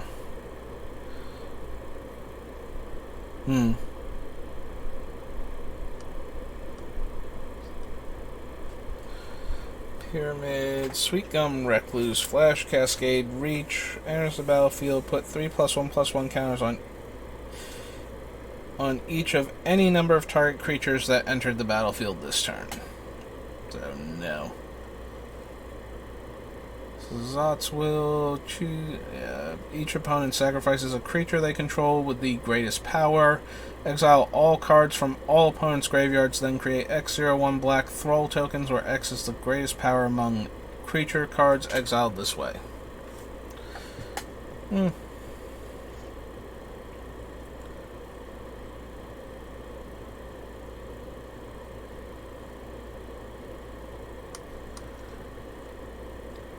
Temur Battle Rage might be a fun way to kill opponents that have goaded creatures. You know, goad the one guy's creature, have it attack the other player, and then since I will have a 4-power creature, hopefully, you can give double strike and trample. Create 2/0/1 Thralls. You may sacrifice another creature or planeswalker. If you do, draw 2 cards, then draw another card if the sacrifice permanent was a commander, and gain control of all commanders. Put all commanders. Yeah. Funny text, but probably not anything we're even remotely interested in. Togo. I had a lot of fun with Togo drafting this set. This pile of rocks. He's better as in Artifact Matters, in an Artifact Matters deck, or in Sacrificing Permanence Matters deck, than he is in what we're doing, though. Whenever one or more cards leave your graveyard, create a tap 2/2 black zombie token.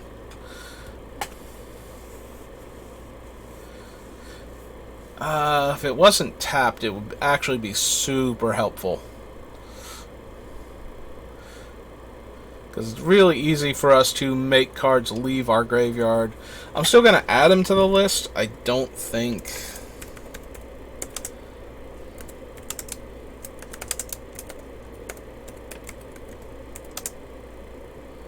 Desecrator is 3 and a black.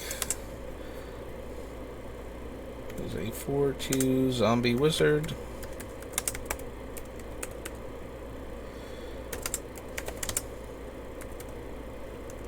And 1 more cards leave my graveyard. I get a tapped 2/2 zombie token.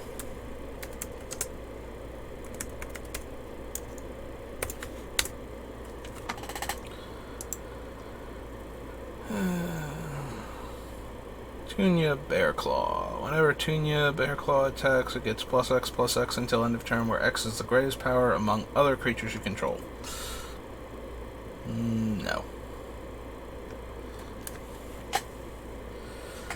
Undergrowth Stadium.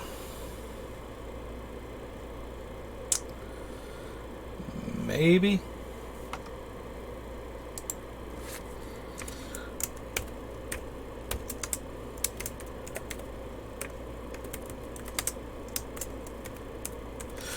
Certainly, if you have Undergrowth Stadium and you're looking for replacements for the more expensive lands that I'm probably going to be running in this deck, it's definitely a good one to include, since any version of the Beamtown Bullies you're not going to want to be playing in Heads-Up Commander, because you're just giving your opponents creatures that have to attack you. So that limits what you can actually get back to only the most unpleasant ones to give them. So because of that, you will almost definitely have the requisite number of opponents at any given time for it to come into play untapped, so even though it doesn't have the basic land types, it's probably a good enough replacement for a card like Bayou, if you're looking for a more budget-friendly version of the deck. Deals X damage to each creature in Planeswalker your opponent's control, where X is the number of spells you've cast this turn.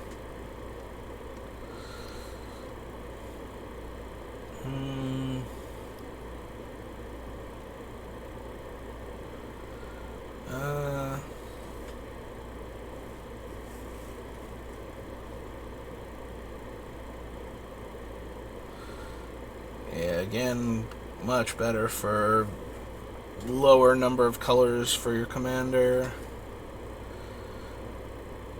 Wheel of Misfortune is just a silly card. Not exactly what we want to be doing.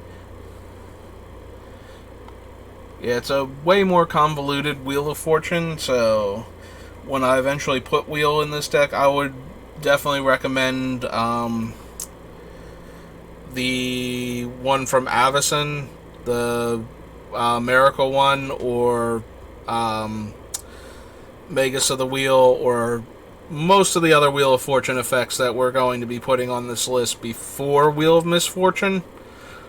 But if you're still looking for a wheel effect to replace Wheel of Fortune with, like if you have the other ones in there, like Reforge the Soul, that's the Avacyn one. So if you have Reforge the Soul and you have Magus of the Wheel, and there might be like one other wheel effect that we get in here, and you're still looking for more ways to draw 7 to refill your hand, then you can consider this one.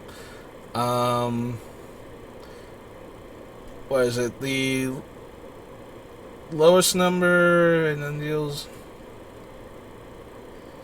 You didn't choose the lowest number. Okay, so you just have to choose a number higher than the lowest number chosen. You do have to be careful, though, that your opponents don't, pick numbers that you can't possibly deal with. But usually you should be fine. Just have to be, like I said, you just have to be careful that you don't choose the lowest number and you'll get your cards.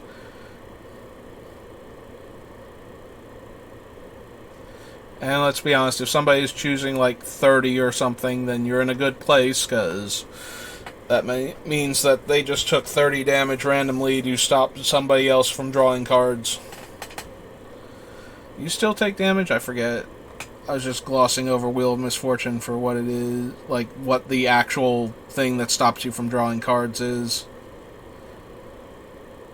And all players reveal the numbers simultaneously and determine the highest and lowest numbers revealed. Yeah, so it only deals damage equal to the highest number. Unless, like, players are tied for the highest number, then they all take that much damage, so... If they really want to take 30 to absolutely guarantee that they're not the lowest number, we're fine with that one. In fact, that might be worth us being the lowest number in most cases. Alright, so that was Commander Legends, and we got a few fun cards from that. And now we're going to, I believe, Baldur's Gate, right? Yep. So this is the most recent set released. So we're going to take a few extra minutes to read each of these cards, since I am least familiar with these cards, and as I've proven already, just because I'm familiar with a card doesn't mean I remember anything relevant about what it does. Makes dragons cost 2 less is probably not anything we need. Whenever an artifact or creature you control is put into a graveyard from the battlefield, each opponent loses 1 life. No. Whenever this creature attacks a player, if no opponent has more life than that player, put a +1/+1 counter on this creature. It gains Indestructible and Death Touch. Our commander is Vigilant, so as long as we're attacking the player with the most life total, it will be a Vigilance Death Touch. Indestructible, and will gain a +1/+1 counter. That's not terrible. I don't know. It's not doing a lot for our particular strategy. unless we go with giving the monarchy out, in which case that will make it much easier for us to take back the monarchy by using our commander as this threatening creature.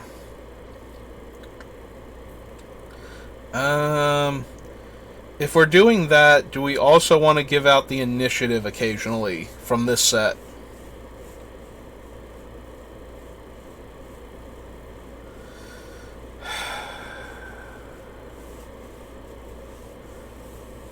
Because we can always give, like, we can give one player the monarchy by putting a monarchy granting creature into play under their control, and then put the initiative under another player's control in the same manner, and then give our opponents reasons to attack each other for the most part. I don't think we want that in the more aggressive version of the deck, but it might be something interesting as a means to, again, if the deck is going to be the political version of the deck where we want to make friends and influence people to do anything other than murder us at the table, then we need to incentivize them to attack the other players even when they're not goated.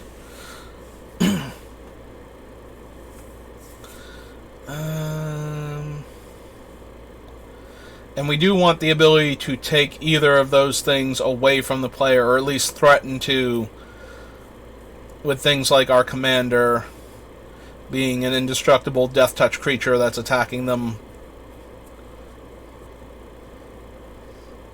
Alright, we're going to add it to the list. If this sub-theme falls through, then we can just, take out all of the cards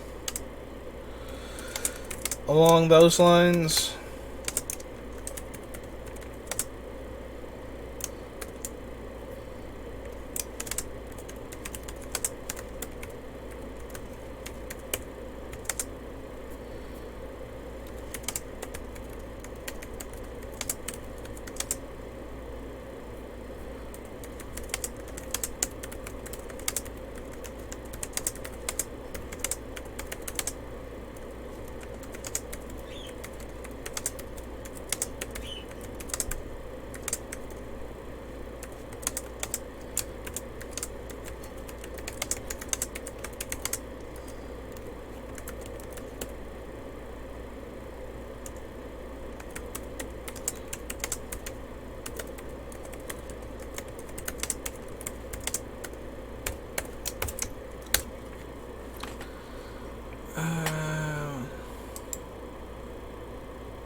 So, creature you control, return target creature from your graveyard to the battlefield as a sorcery? No. Attacks, you may discard your hand and draw a card for each player being attacked. Probably not. X is the greatest power among creatures you control and creature cards in your graveyard. Well, it's a base 0/0, so you already have to have something huge to make him do much of anything.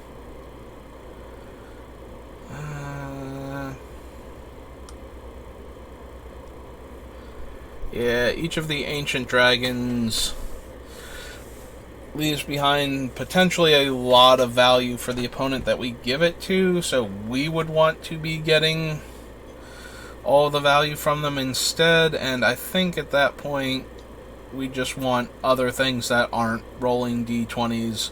Like, we would rather have Old Gnawbones in our deck to make us gain a ton of treasure than have Ancient Copper Dragon, I think, randomly rolling a d20 to give us treasure based on that.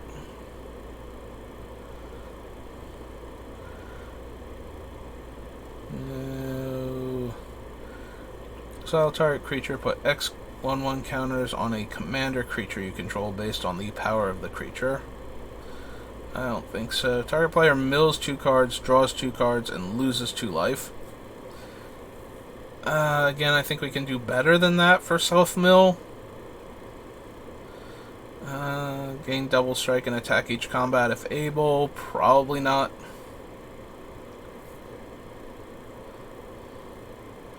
Sacrifice up to 3 permanents.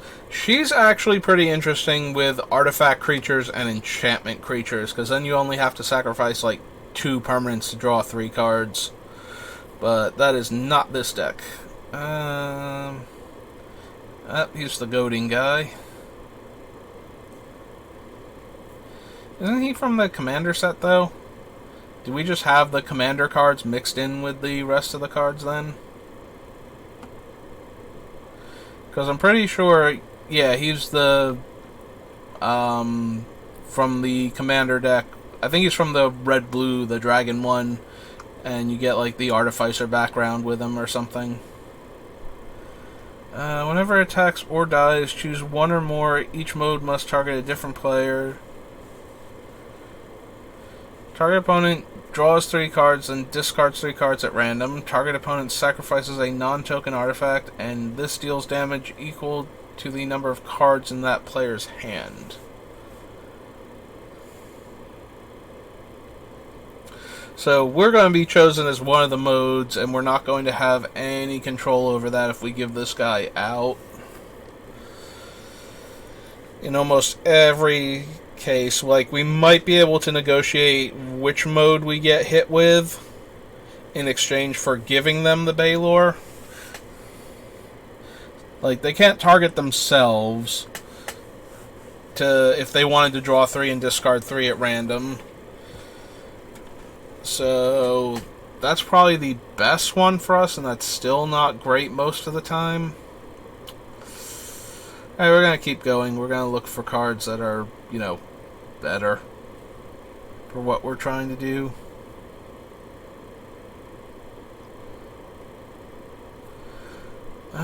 Whenever another non-token creature you control dies, put a +1/+1 counter on target creature and goad it. Nope. Not what we're here for. No. Beginning of your pre-combat main phase, you get a treasure and lose 1, draw a card and lose 2, or make a 3/2 shapeshifter, changeling and lose 3. Nope. Blasphemous Act. Blood Money. Destroy all creatures. For each non-token creature destroyed this way, create a tap treasure token.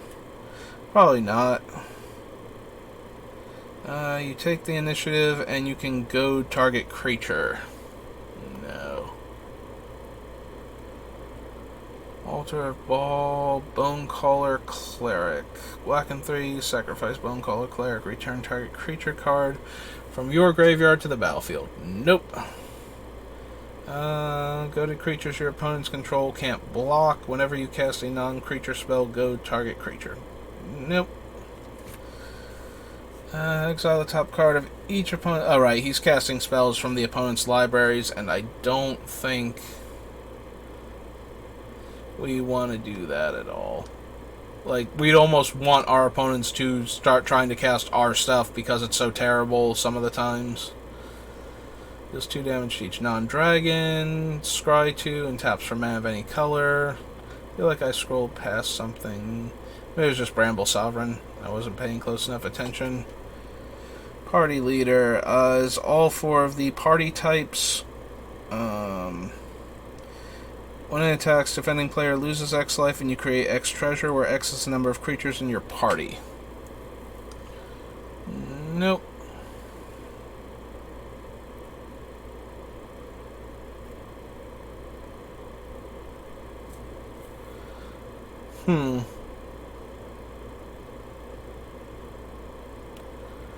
It's only 1 additional life loss. I feel like we were looking at something else similar to this before where it dealt a damage, but it was only when they attacked with a goaded creature. This one at least is for each creature that attacks 1 or more of your opponents. The downside to that is, I mean, it makes that player lose a life, not the attacking player, so I guess that's not really a downside. We're not disincentivizing people to attack our opponents. We're just adding to the damage that they deal by tiny amounts. Unless they're, like, full-on risk deck or something where they're making like 100 tokens, in which case we're adding a lot of damage all at once.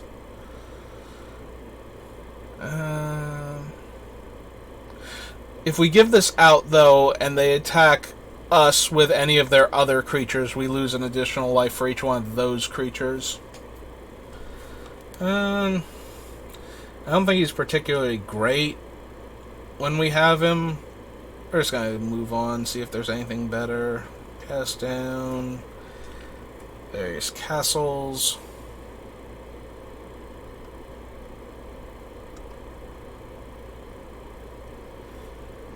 Trample, enters the battlefield, take the initiative. When it attacks, exile the top card of your library. If you've completed a dungeon, you may play that card this turn without paying its mana cost. Otherwise, you may play this card this turn.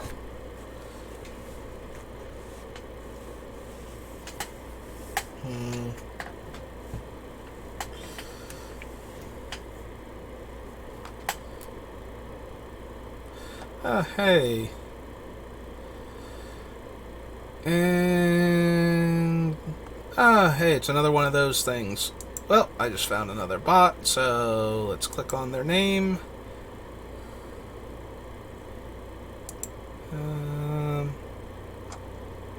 Block.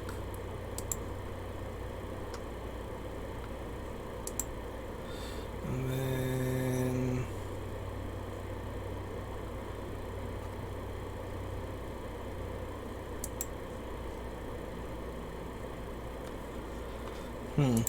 Where was the ban button again? Users. Oops, that has made my entire screen this thing. And we don't want that. 0 bans. Nope. Where did I have that button?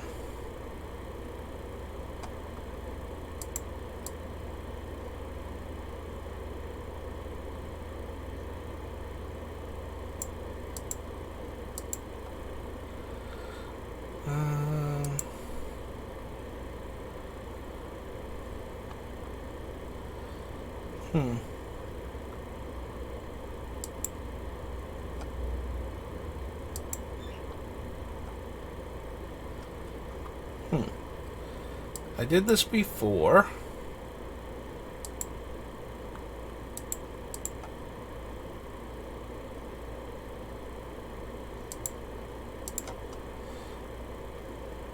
Yeah. Where was it hiding on this page?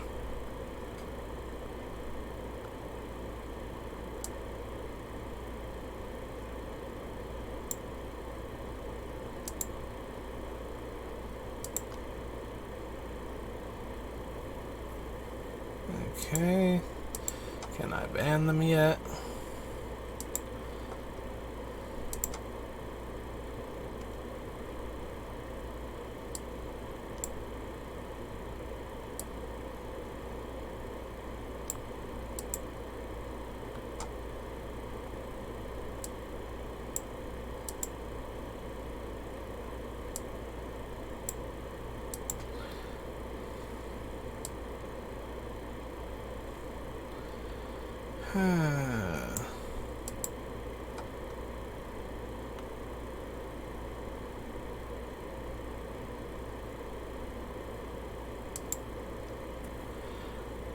Is it the little gear?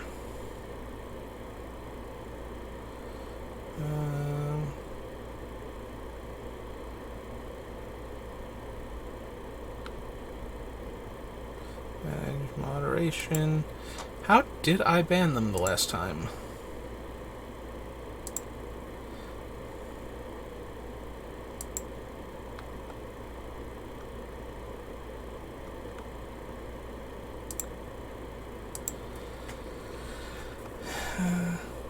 Oh, there it is. I could not find that button. Okay, figured it out. Yeah, nope. Another spam bot selling improvements to my chat numbers and such. But I have found them, and I have found the button and have deleted them. I gotta remember where that button is in the future. It takes me way too long to find. Alright. Pulling this back up again, and resuming my actual content. Ugh. Back's a little sore from leaning forward, since I don't want to lean back and, create all that creaking noise with the chair.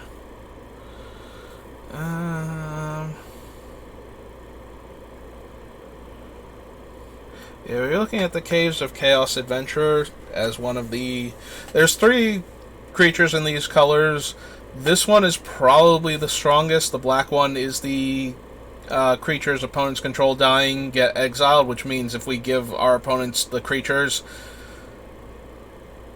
and we have that thing in play, then when those creatures die under the opponent's control, then they're going to get exiled, so we won't be able to bring them back, which we kind of want to be able to do, so that one's out, and the green one just taps for a lot of mana.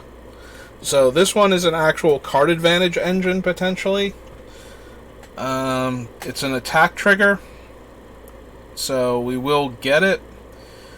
So will anybody we give it to. If they haven't completed a dungeon, then they have to pay the mana value for the spell, but I still don't know if we want to do that. There's that Chaos Dragon again. Wand and Warp. Okay, this is definitely giving us both the commander decks and the things. I noticed that before, like the castles, and I was wondering about that, but yeah, it just seems to be giving us everything from this set, both the commander decks and the new cards, and that's actually kind of annoying.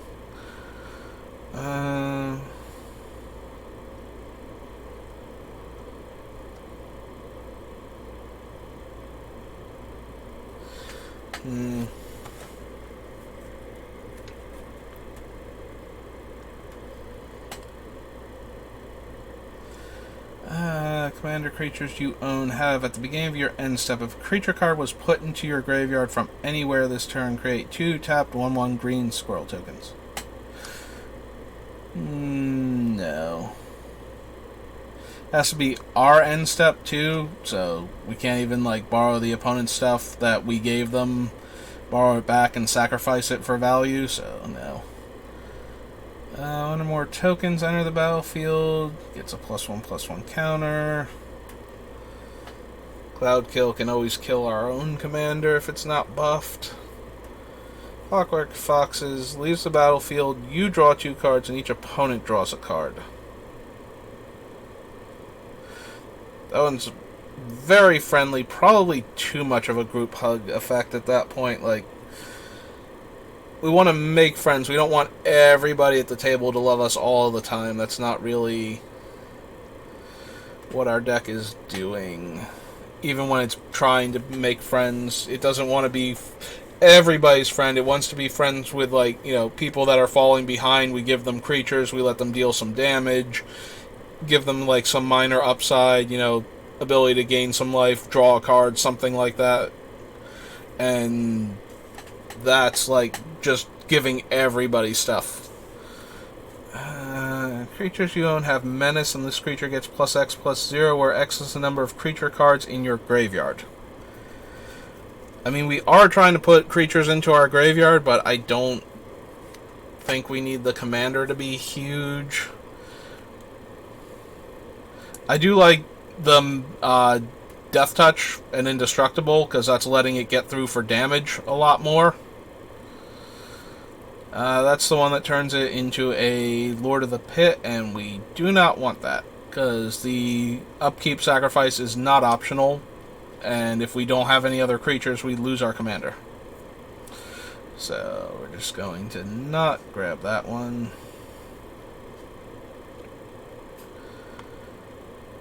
And when we get to Urza's Saga, Dark Hatchling, in the same vein as Shriekmaw and Bone Shredder, another creature that we can give out. Also, it's a larger flying creature, so that's okay. It actually has an evasion ability.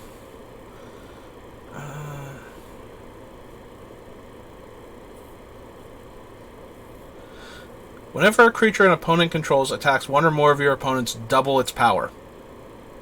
That might, like, we're not a goading deck per se, but that one, we do want to keep giving our opponents creatures to attack with. So I think the Death Kiss. So the Death Kiss is from the Commander decks, though. It's not actually from the thing, right? From the set. Because it's got the monstrosity mechanic, and they didn't just throw random mechanics in there. Alright, so if we scroll all the way down, we will add... Oops, careful now. That's how I managed to delete a whole bunch of stuff before and then had to figure out how to undo it. So Death Kiss is 5 and red. It's a 5/5 Beholder.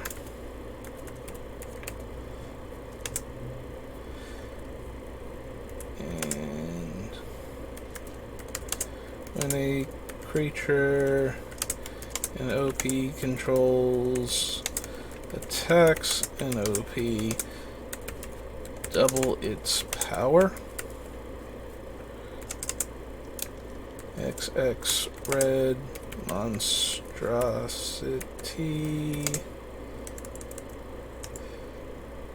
city.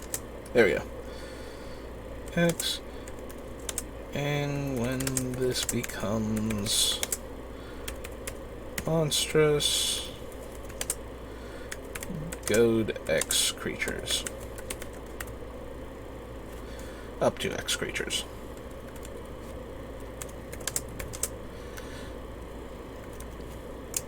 Okay.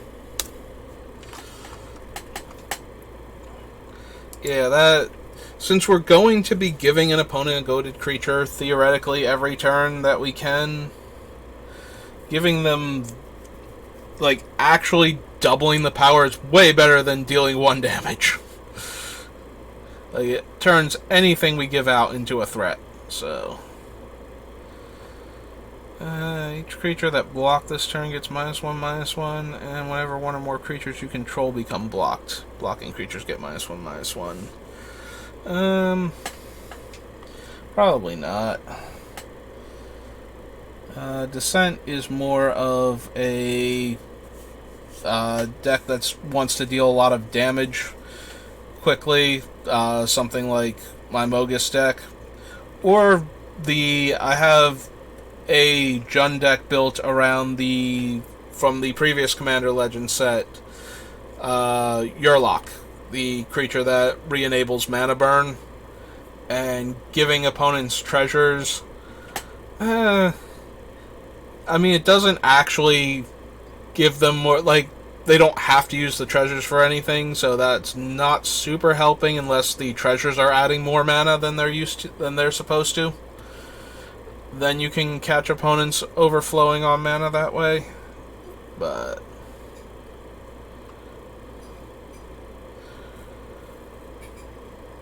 Dragon Cultist. Commanders you own have at the beginning of your end step. If a source you control dealt 5 or more damage this turn, you get a 4/4 dragon. Nope. And 3 damage to each of 2 other targets. Nope. Puts counters on the commander. Enters the battlefield. Search your library for up to 2 basic lands and roll a d20. 1 through 9 they go to your hand. 10 through 19, 1 onto the battlefield tapped, and the other into your hand. And natural 20, both onto the battlefield tapped. Nope.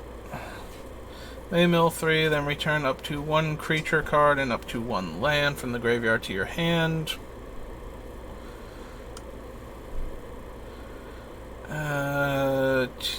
Yeah, no.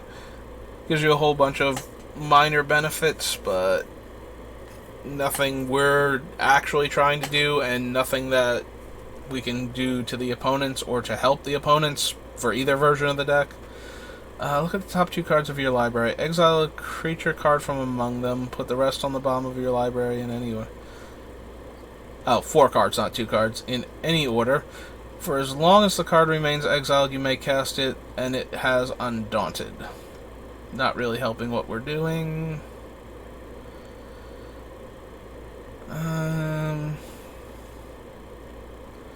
10-10 Flying Trample is really fun to give out, but we're not running enough dragons that we can get this guy back and cast him ourselves. Attacks a player, exile all cards from that player's hand, then they draw that many cards. You may play lands and cast spells from among the exiled cards.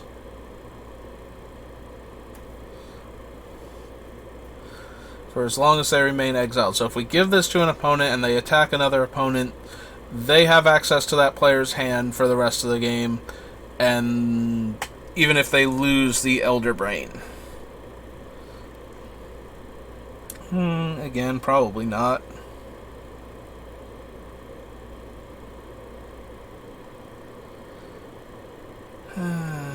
Gray Slug. It's just mill 4 cards. Yeah, no. Death Touch. Attacks. Return a land from our graveyard to the battlefield. Not really doing much. Destroys a creature with flying, and then is a 2/5 reach. It's Evolving Wilds.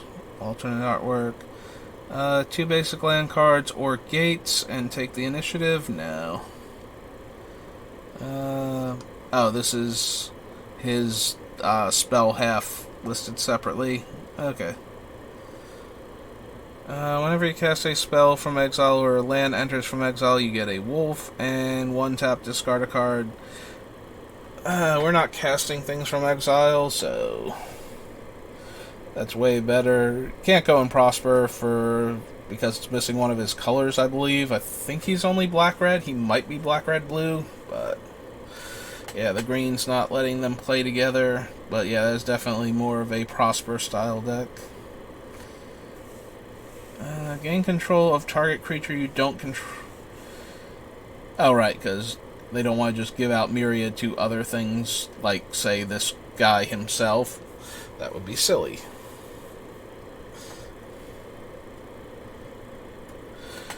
In a grab and sacrifice deck. No.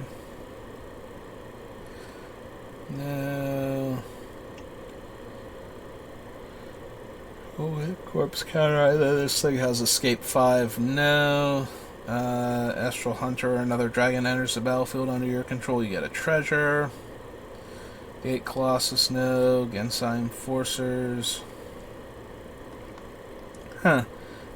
They really do have those hats on. I saw the Gensai Enforcers, like the alchemy versions of them, the other day, looking at they're going to do an alchemy set using Forgotten Realms as the inspiration, and they're using a bunch of cards from the set, but with alchemy versions that either don't do what they did in the regular version of the game. Especially the Myriad creatures all have a different keyword that I'm going to guess makes a token copy of them attacking the opponent also. But they haven't actually explained it anywhere that I've seen. But anyway, I noticed the Gensai Enforcers, the 2 guys in the background, are wearing, like, you know, I forget what that type of hat is called, but it would look way more at home on a character in New Capenna than in Forgotten Realms, as far as I know. So that kind of threw me off. And I was wondering if they had those hats in the regular artwork. And as it turns out, they do.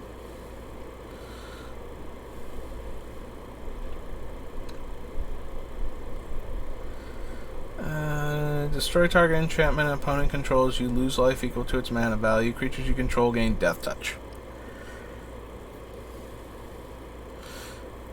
Neither of those seem particularly good. Is that Trample and Ward? No. 5 enters the battlefield. Counter target activated or triggered ability from an artifact or enchantment source. If a permanent ability is countered when it enters the battlefield, counter target activated ability or triggered ability from an artifact or enchantment source. So that's not optional.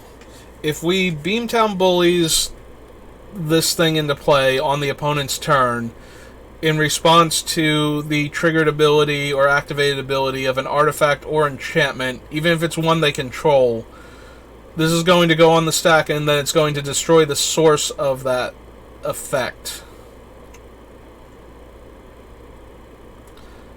And then if they do it during main phase 1, that means they have to attack with the green slime after that.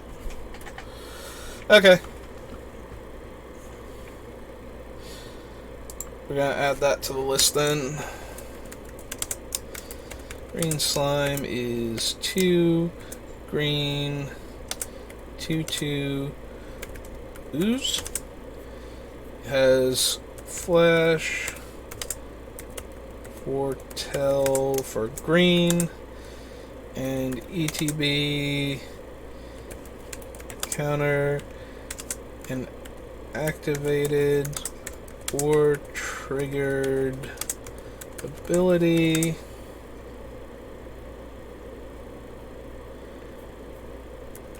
from an art or enchant source.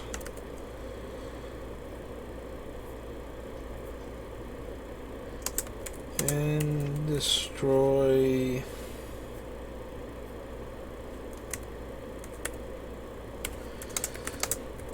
perm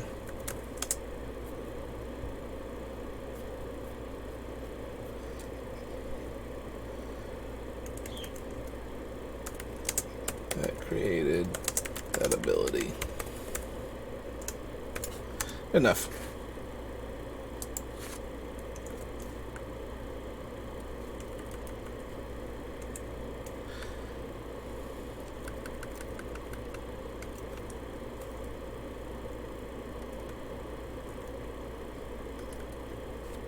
Yeah, we can do better than that, though. It's good enough, but of that ability. There we go. That's a little bit clearer and enough for me to remember, since it's a brand new card. Whenever one or more creatures you control deal combat damage to a player, create 2 treasures. Black, sacrifice X treasures. Target creature gets -X/-X until end of turn as a sorcery.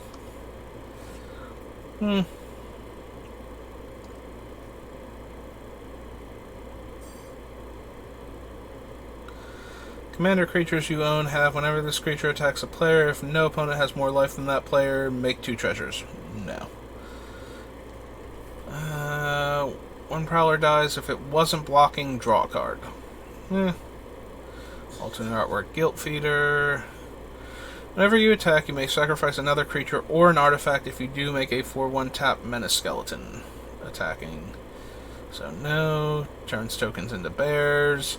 Commander creatures you own have, whenever this creature attacks a player, if no opponent has more life than that player, another target creature you control gets +X/+X, where X is the commander's power. So, no. Commander creatures you own have, whenever this creature becomes tapped, it and other creatures you control that share a creature type with it get +2/+0, and gain Undying until end of turn. The Undying is mildly interesting, especially since it's when they become tapped. So if we wanted to, we can use the Beamtown Bullies in response to a removal spell to give an opponent a creature, and then give the Beamtown Bullies Undying, so that way they'll come back with a counter the first time they get killed. Huh. That is kind of a weird one. Like, we're not running any other intentional, like, creature synergies. So the Beamtown Bullies are considered Ogre and Devils, I believe, and that's it.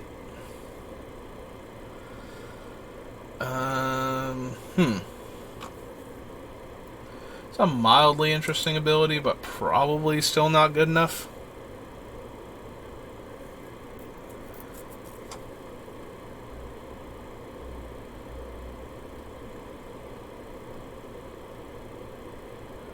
Warding Ogre, Hornet Queen, Haunted Heart, Ignite the Future, Garrick's Wake. Whenever one or more artifacts enter the battlefield... Yeah, we're not making artifacts intentionally. Exile the top 3 cards of your library. Until the end of your next turn, you may play those cards and make 3 treasures. Insufferable Balladeer enters the battlefield. Target creature opponent controls can't block this turn and goad it. Elective Hour enters the battlefield. Each opponent exiles a card from their hand until an Elective Hour leaves the battlefield. You may play lands and cast spells from among the exiled cards. If you cast a spell this way, you may spend mana or mana of any color to cast it.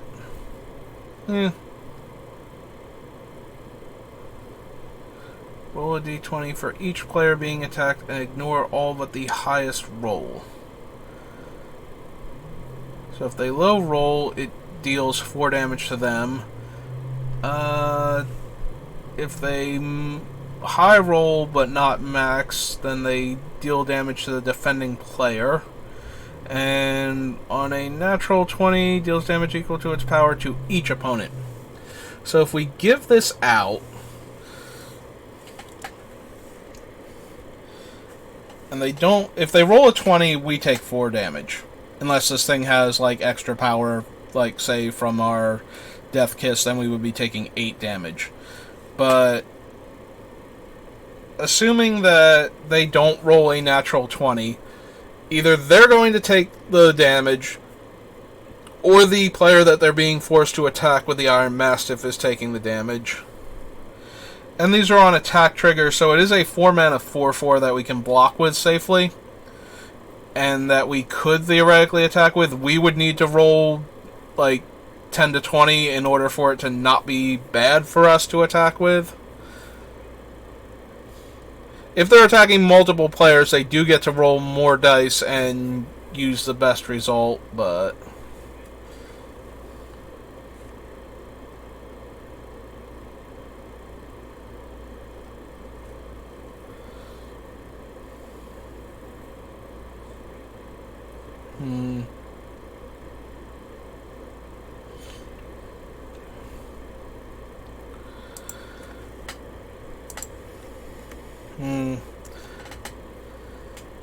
I don't know. I was going to add him to the list, but he still seems awfully weak. We don't get to choose who it's dealing damage to. And every once in a great while, we will take 4 damage or more because of its power.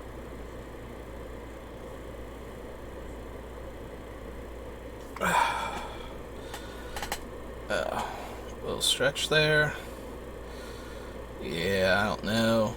Probably not. Here's one that gives tokens tap. Yeah. Search for X basic lands, where X is the number of creatures attacking you. Put them onto the battlefield tap, then prevent all damage that all combat damage that would be dealt to you this turn. Yeah, that's a variation on Duelist Rapier. Put a land card from among the cards on... Let's see. So this is Journey to the Lost City. At the beginning of your upkeep, exile the top 4 cards of your library, then roll 1d20. 1 through 9, you may put a land from among those cards on the battlefield. 10 through 19, you get a 2/2 green wolf token, then put a +1/+1 counter on it for each creature card among the exiled cards. And if you roll a 20, you put all permanent cards exiled with this card onto the battlefield, then sacrifice this card. That does none of the things we care about, so we're not going to use that either. Shadow Archdruid attacks against Death Touch and mill 2 cards. Once during each of your turns, you may play a land or cast a permanent spell from among the cards that were put into your graveyard from your library this turn. So we were looking at other self-mill cards, but didn't include any of them. She only lets you play cards that you milled this turn, and only one of them. But it does let us put, like, the creatures that we want to get into the graveyard in there by milling them. She has potential, at least. I'm going to add her to the list as a self-mill that can get us a little bit of card advantage also. Shadow Archdruid. And she is 2 black, green, 1/4. Elf Druid. When she attacks, she mills 2. I mill 2. When she attacks, I mill 2. And she gains Death Touch.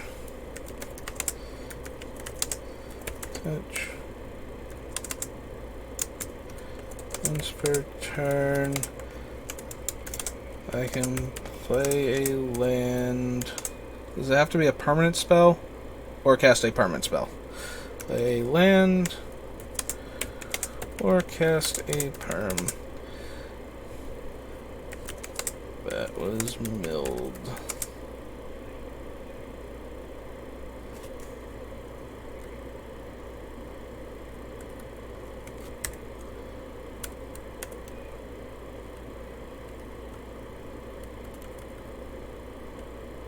It is on my turn. So, no giving things flash and then milling myself on opponent's turns to get more things.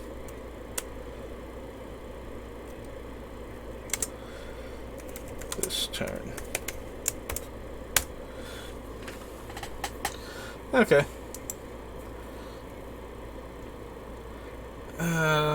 This is the one with extra combat steps. Whenever you attack, if it's the first combat step on your turn, untap all attacking creatures, gain first strike until end of turn, and then there's an additional combat phase.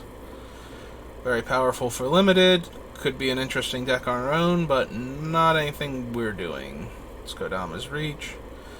1 mana, any color, 4 tap. Look at the top card of your library. If it's a land card, you may put it onto the battlefield tapped. If you don't put the card onto the battlefield tapped, or don't put the card on the battlefield, you may put it on the bottom of your library. Whenever you cast a non-creature spell, it's +X/+0, where X is the mana value. Loot Dispute enters the battlefield. You take the initiative. You create a treasure token. Whenever you attack the player who has the initiative, create a treasure token. And whenever you complete a dungeon, create a 5/5 red dragon token.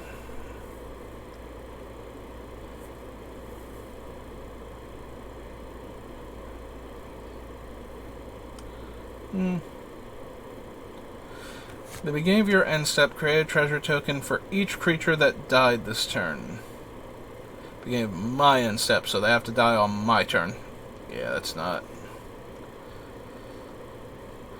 Reveal the top X cards over your library, where X is the greatest mana value of a commander you own on the battlefield or in the command zone, so that's 4. You may put any number of permanent cards from among them onto the battlefield. Yeah. At 8 mana, as a 4-drop, that's probably not worth it. Duodrone attacks. Each player creates a treasure token.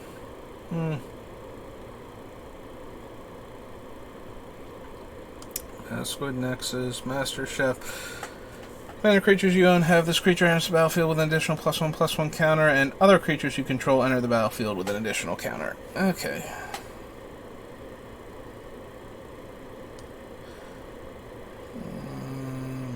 Crank, Windskin Blue.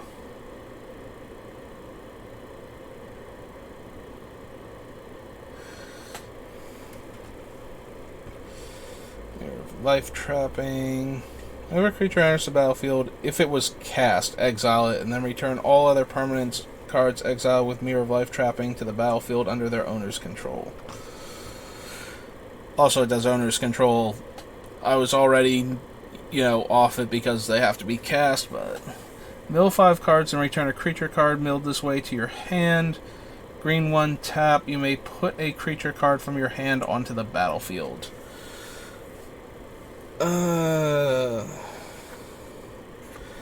So probably not.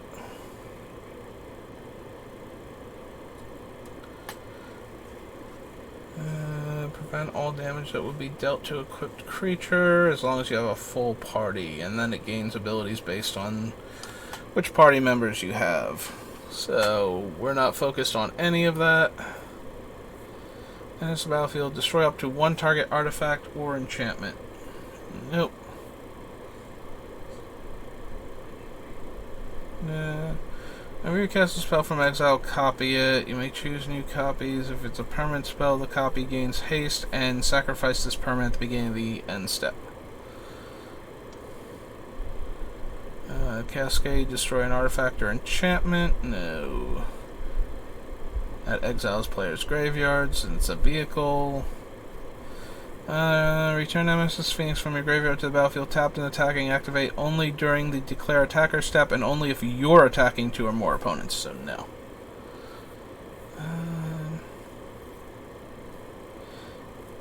No. Noble's Purse, no. If we could guarantee this thing was dying under the opponent's control, that would be funny to try and hit the natural 20 to make them draw 7, lose 7. But other than that, a little bit of humorous way to end the opponent at low life totals, I don't think that card is particularly good, even with what we're trying to do. That one gets us stuff from our deck. Is it deck or hand? Search your library. Oh, top 8 cards of your library. Yeah, probably not. It's the number of players being attacked and draw a card. Parasitic Impetus.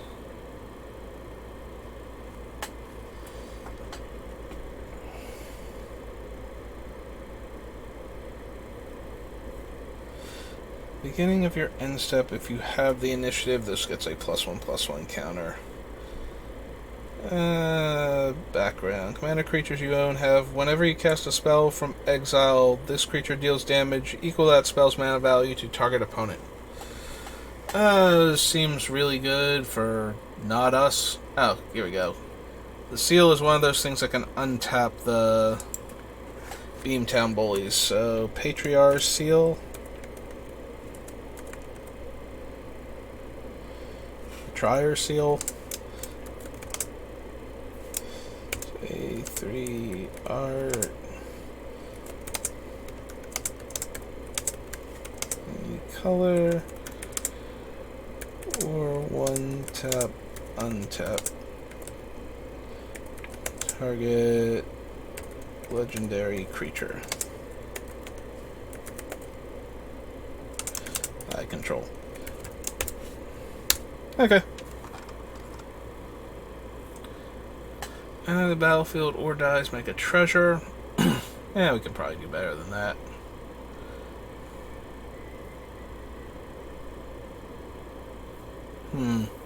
We can do better than that, but if we give our opponents this creature, they get a treasure. If we grab it back from them, we get a treasure. Giving this out means that they get like a little bit of extra mana one time that they can use. So it's a good way to make friends with players that are a little behind without necessarily, like, we can give them the ability to cast one of their spells that they're missing mana for, either a color or they're not drawing lands on time. And if we can grab it back, we get the other treasure. Also, it's a 3/1, so it's really easy for it to die in combat.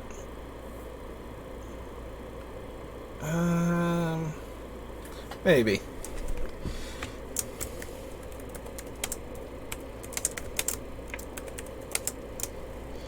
Is 2 red, 3/1, Dragon Noble. Maybe, or dies, create a treasure.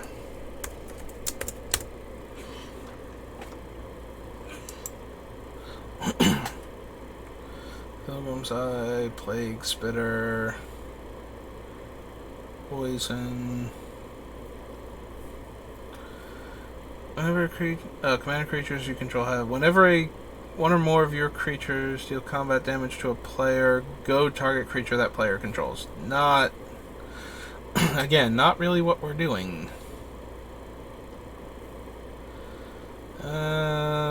Cast a creature spell, get a beast. Cast a non-creature, put 3 counters.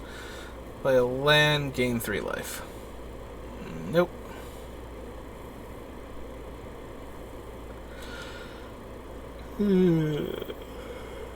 Puppeteer Click. Enters the battlefield, put target creature card from an opponent's graveyard onto the battlefield under your control. Gains haste at the beginning of your next end step. Exile it. So yeah, we probably don't want that. Because we don't want to give that away, and we don't want... I mean, we don't really care about getting our opponent's creatures. Not necessarily we don't want to, but... Our guys do not have mana abilities. Raised by Giants would make the Beamtown Bullies a 10-10, which is mildly amusing, but not actually accomplishing anything. Flying... Devils, Demons, Imps, so it would buff the Beamtown Bullies with +1/+1 and lifelink. Beginning of each end step, if a creature card was put into your graveyard from anywhere this turn, create a 1/1 red devil token. Alright, so it's a 4/4 flyer. It gives the Bullies lifelink and +1/+1. The Sauron... Brooding Saurian gives us the creatures back at the beginning of the end step also, so this guy won't trigger if nothing has died.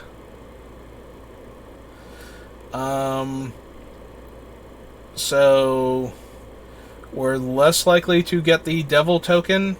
We will have ways to sacrifice creatures so we can get the... It is a creature card, so the Devil tokens dying don't do anything for us either. So our creature cards have to die for us to get the thing. So it's a 5-mana 4/4 that gives the Beamtown Bullies +1/+1 and lifelink. I don't know how good that actually is, but the more I say it out loud, the less good it actually sounds. Alright. We already went over Ravenloft Adventurer and why he's probably not good for the deck.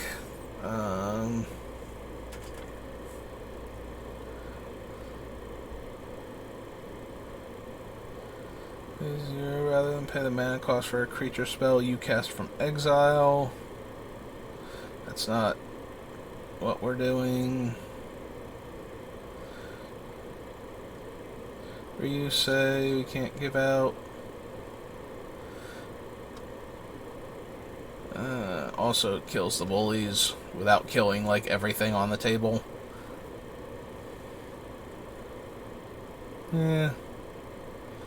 Menace. At the beginning of your end step, if you have the initiative, you create a treasure. Or 3 if you've completed a dungeon, but she doesn't give you the initiative on her own. If no permanent left the battlefield this turn, that player loses X life, where X is his power. But every turn that we activate the Bullies, a permanent is going to leave the battlefield because that's how the Bullies work. So that's not doing anything. Saravok's Tome. Enters the battlefield, you take the initiative, tap, add colorless. If you have the initiative, add 2 colorless, and 3 tap, exile cards from the top of your library until you exile a non-land. You may cast that card without paying its mana cost if you've completed the dungeon. Yeah, no, that's not helping us accomplish what we're looking for. First time you would draw a card each turn, instead look at 2 cards. Put one of them into your graveyard and the other back on top of your library, then draw a card.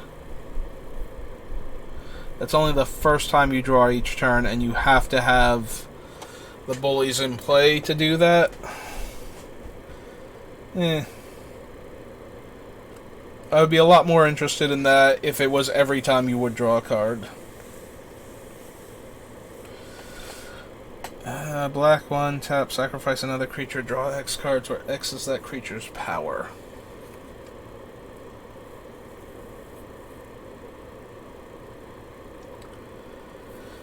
that is a really good way to use the creatures that we're grabbing back. It does require a mana investment. So,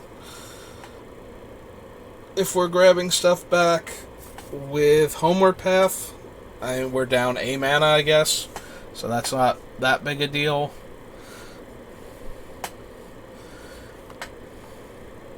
Okay. I think we can put Shadowheart on the list. The Dark Justicar. It's 3 black for a 3/4 half-elf cleric. Human elf cleric. Has one black tap. Sack another creature to draw cards equal to its power.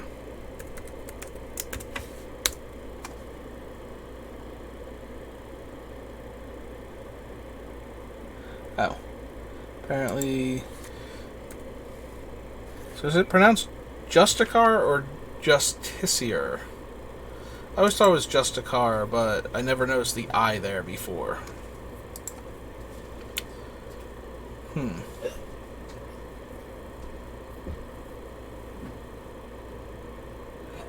Battlefield deals damage equal to its power to target creature with flying and opponent controls. That kind of falls in the same category as the other one that dealt 3 damage. Like, we still haven't put a lot of flyers into the deck.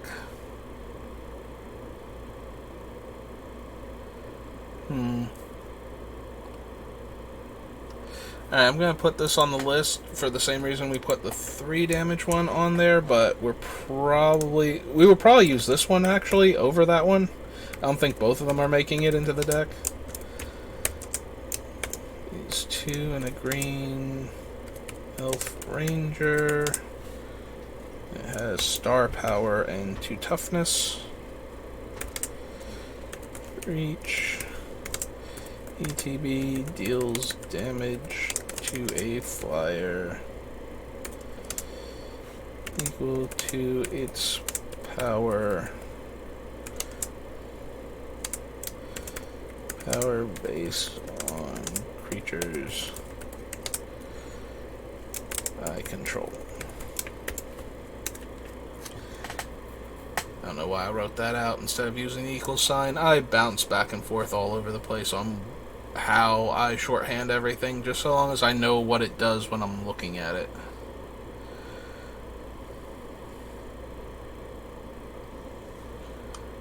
No, the Sivris. Like, yes, we can grab something back and sacrifice it, but they will give us the terrible things that we then have to find a way to put into the graveyard, and deny us anything useful at the same time, so no.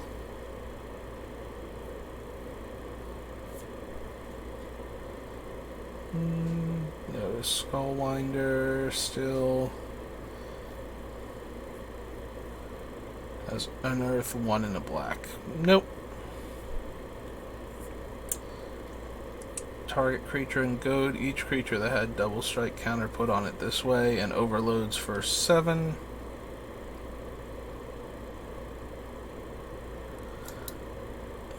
Exile up to 5 target permanent cards from your graveyard, separate them into 2 piles. Yeah, we don't want to get our stuff back that way. It's not helping anything.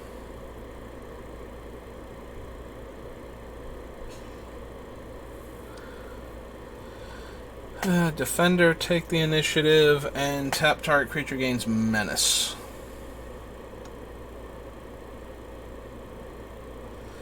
Nope. Tap, add 2, 2 tap, sacrifice it, exile any number of target players' graveyards, and draw a card. When you cast the next instant or sorcery spell this turn, copy it X times. Still not. Commander creatures have 1, sacrifice another creature or an artifact, deal 1 damage. May mill 3, then return a creature from your graveyard to the battlefield. No.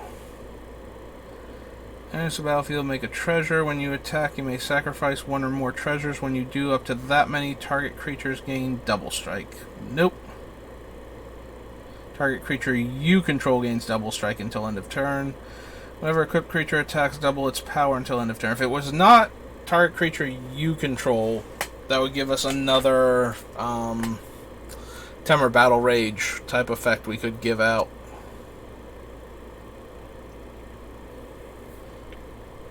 That thing goes. Commanders have, at the beginning of your upkeep, exile the top card of your library, gets plus X power until end of turn based on the mana value, and you may play that card this turn.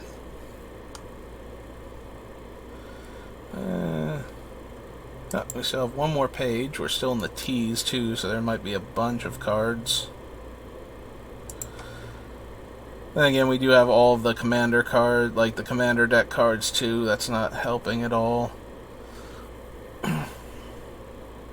Alright, Thrakus the Butcher, Trample. Whenever Thrakus the Butcher attacks, double the power of each dragon you control. And we can't give him out because he's legendary, so even if we had a dragon player, we wouldn't be able to give it to them and let them double up the power on all their creatures when they attack.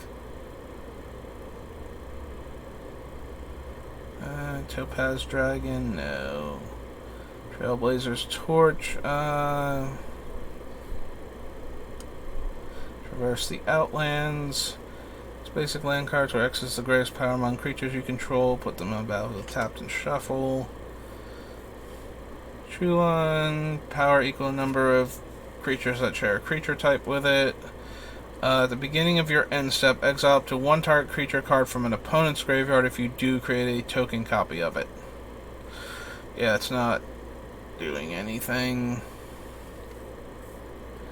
Search your library for a basic land, reveal it. So this is the Undercity, so if we did use cards that gave us the initiative, first chapter is getting, or first room is getting to get a basic land and then shuffle into our hand. Then we can put 2 counters on a creature or scry 2.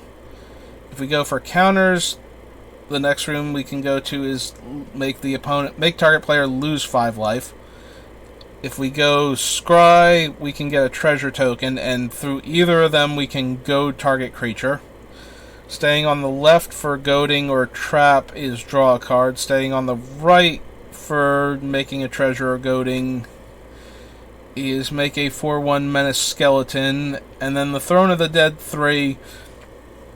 The Throne is not great. We reveal the top 10 cards of our library and put a creature card from among them on the battlefield. So if we reveal only the terrible creatures, we still have to choose one of them and put it onto the battlefield. So I don't think we want to do the initiative, even if we decide we want to do the other one. Wow, I'm blanking super hard. The Monarchy. So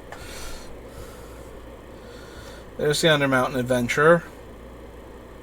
And yeah, now that we don't want to take the initiative, because we don't want to have to put the things into play from our own deck. Exile cards from the top of your library until you exile a land card. Put that card onto the battlefield and the rest on the bottom of your library in a random order, and then suspend this card for 3. I don't think we care about Vexing Puzzle Box. Beginning of your upkeep, if you have 4 more creatures in your graveyard, return a creature at random. Yeah, we don't want our stuff back. So that's not happening. Beginning of your end step, if a permanent you controlled left the battlefield this turn, each opponent loses 3 life.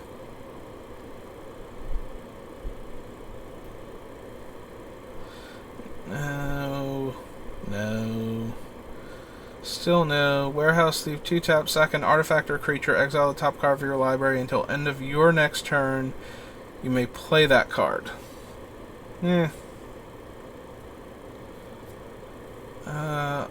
All creatures attack each combat if able, and you can fire breathe attacking creatures. Wild Magic Surge. Destroy target permanent opponent controls. Its controller reveals cards from the top of their library until they reveal a permanent card that shares a card type with that permanent. They put that card onto the battlefield and the rest on the bottom of their library in a random order.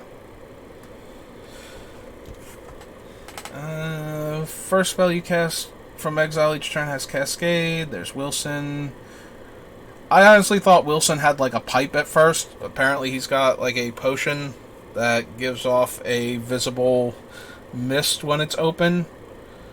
So I was a tiny bit disappointed. I like the idea of this sophisticated grizzly sitting there smoking his pipe in what he considers his den.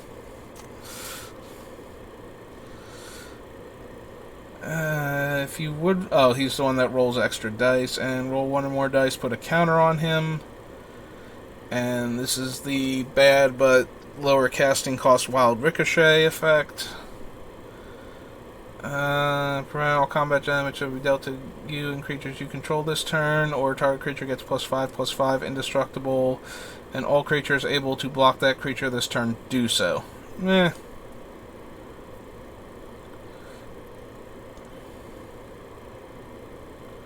Setter and bandit attacks, you may pay 1 life to make a treasure.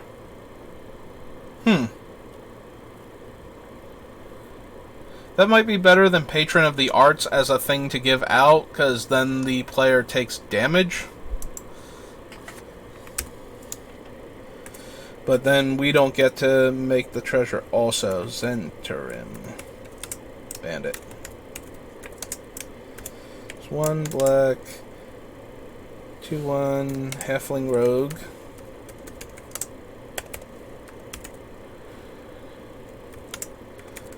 When this attacks, I may pay 1 life and make a treasure.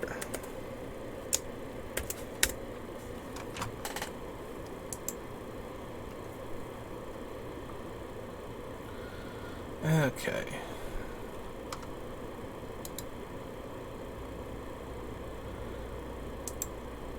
Oh, that was kind of obnoxious. I really hope they fix that, but it looks like all of the cards in the Commander Precon decks have the same expansion symbol. And that's not helpful for searching. Real quick, let's check my uptime. How long have I been streaming? Nearly 3 hours. What is the next thing on the list? We might just have had enough for today then. Commander Anthology. Arsenal is not new cards. So it would be starting with Conflux. I don't expect a lot of cards from Conflux, but we have been live for nearly 3 hours, so I think that's good enough for today. So let's pull back up the other thing. Oops. Go back up to the top of the list. 2019, change that to Conflux.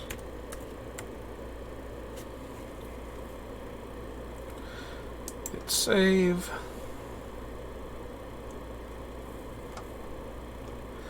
Alright. Oh, that feels like a full enough stream. So, we'll start on Conflux tomorrow, hopefully. Ooh, excuse me. And hopefully we can get through a few more sets. The Commander sets are always a little bit frustrating to get through because there are so many cards that didn't originate from them, but you have to go through them to find the cards that did in order to figure out if you want them for the deck or not. It's much better when we're looking at full sets that have nothing but new cards for the most part, you know, like 5 or 10 reprints, whatever, don't really matter. But when the set is like 15 to 20 new cards and the rest of the 200 to 400 cards are all reprints, that gets to be a bit much. Alright, so that's going to do it for today.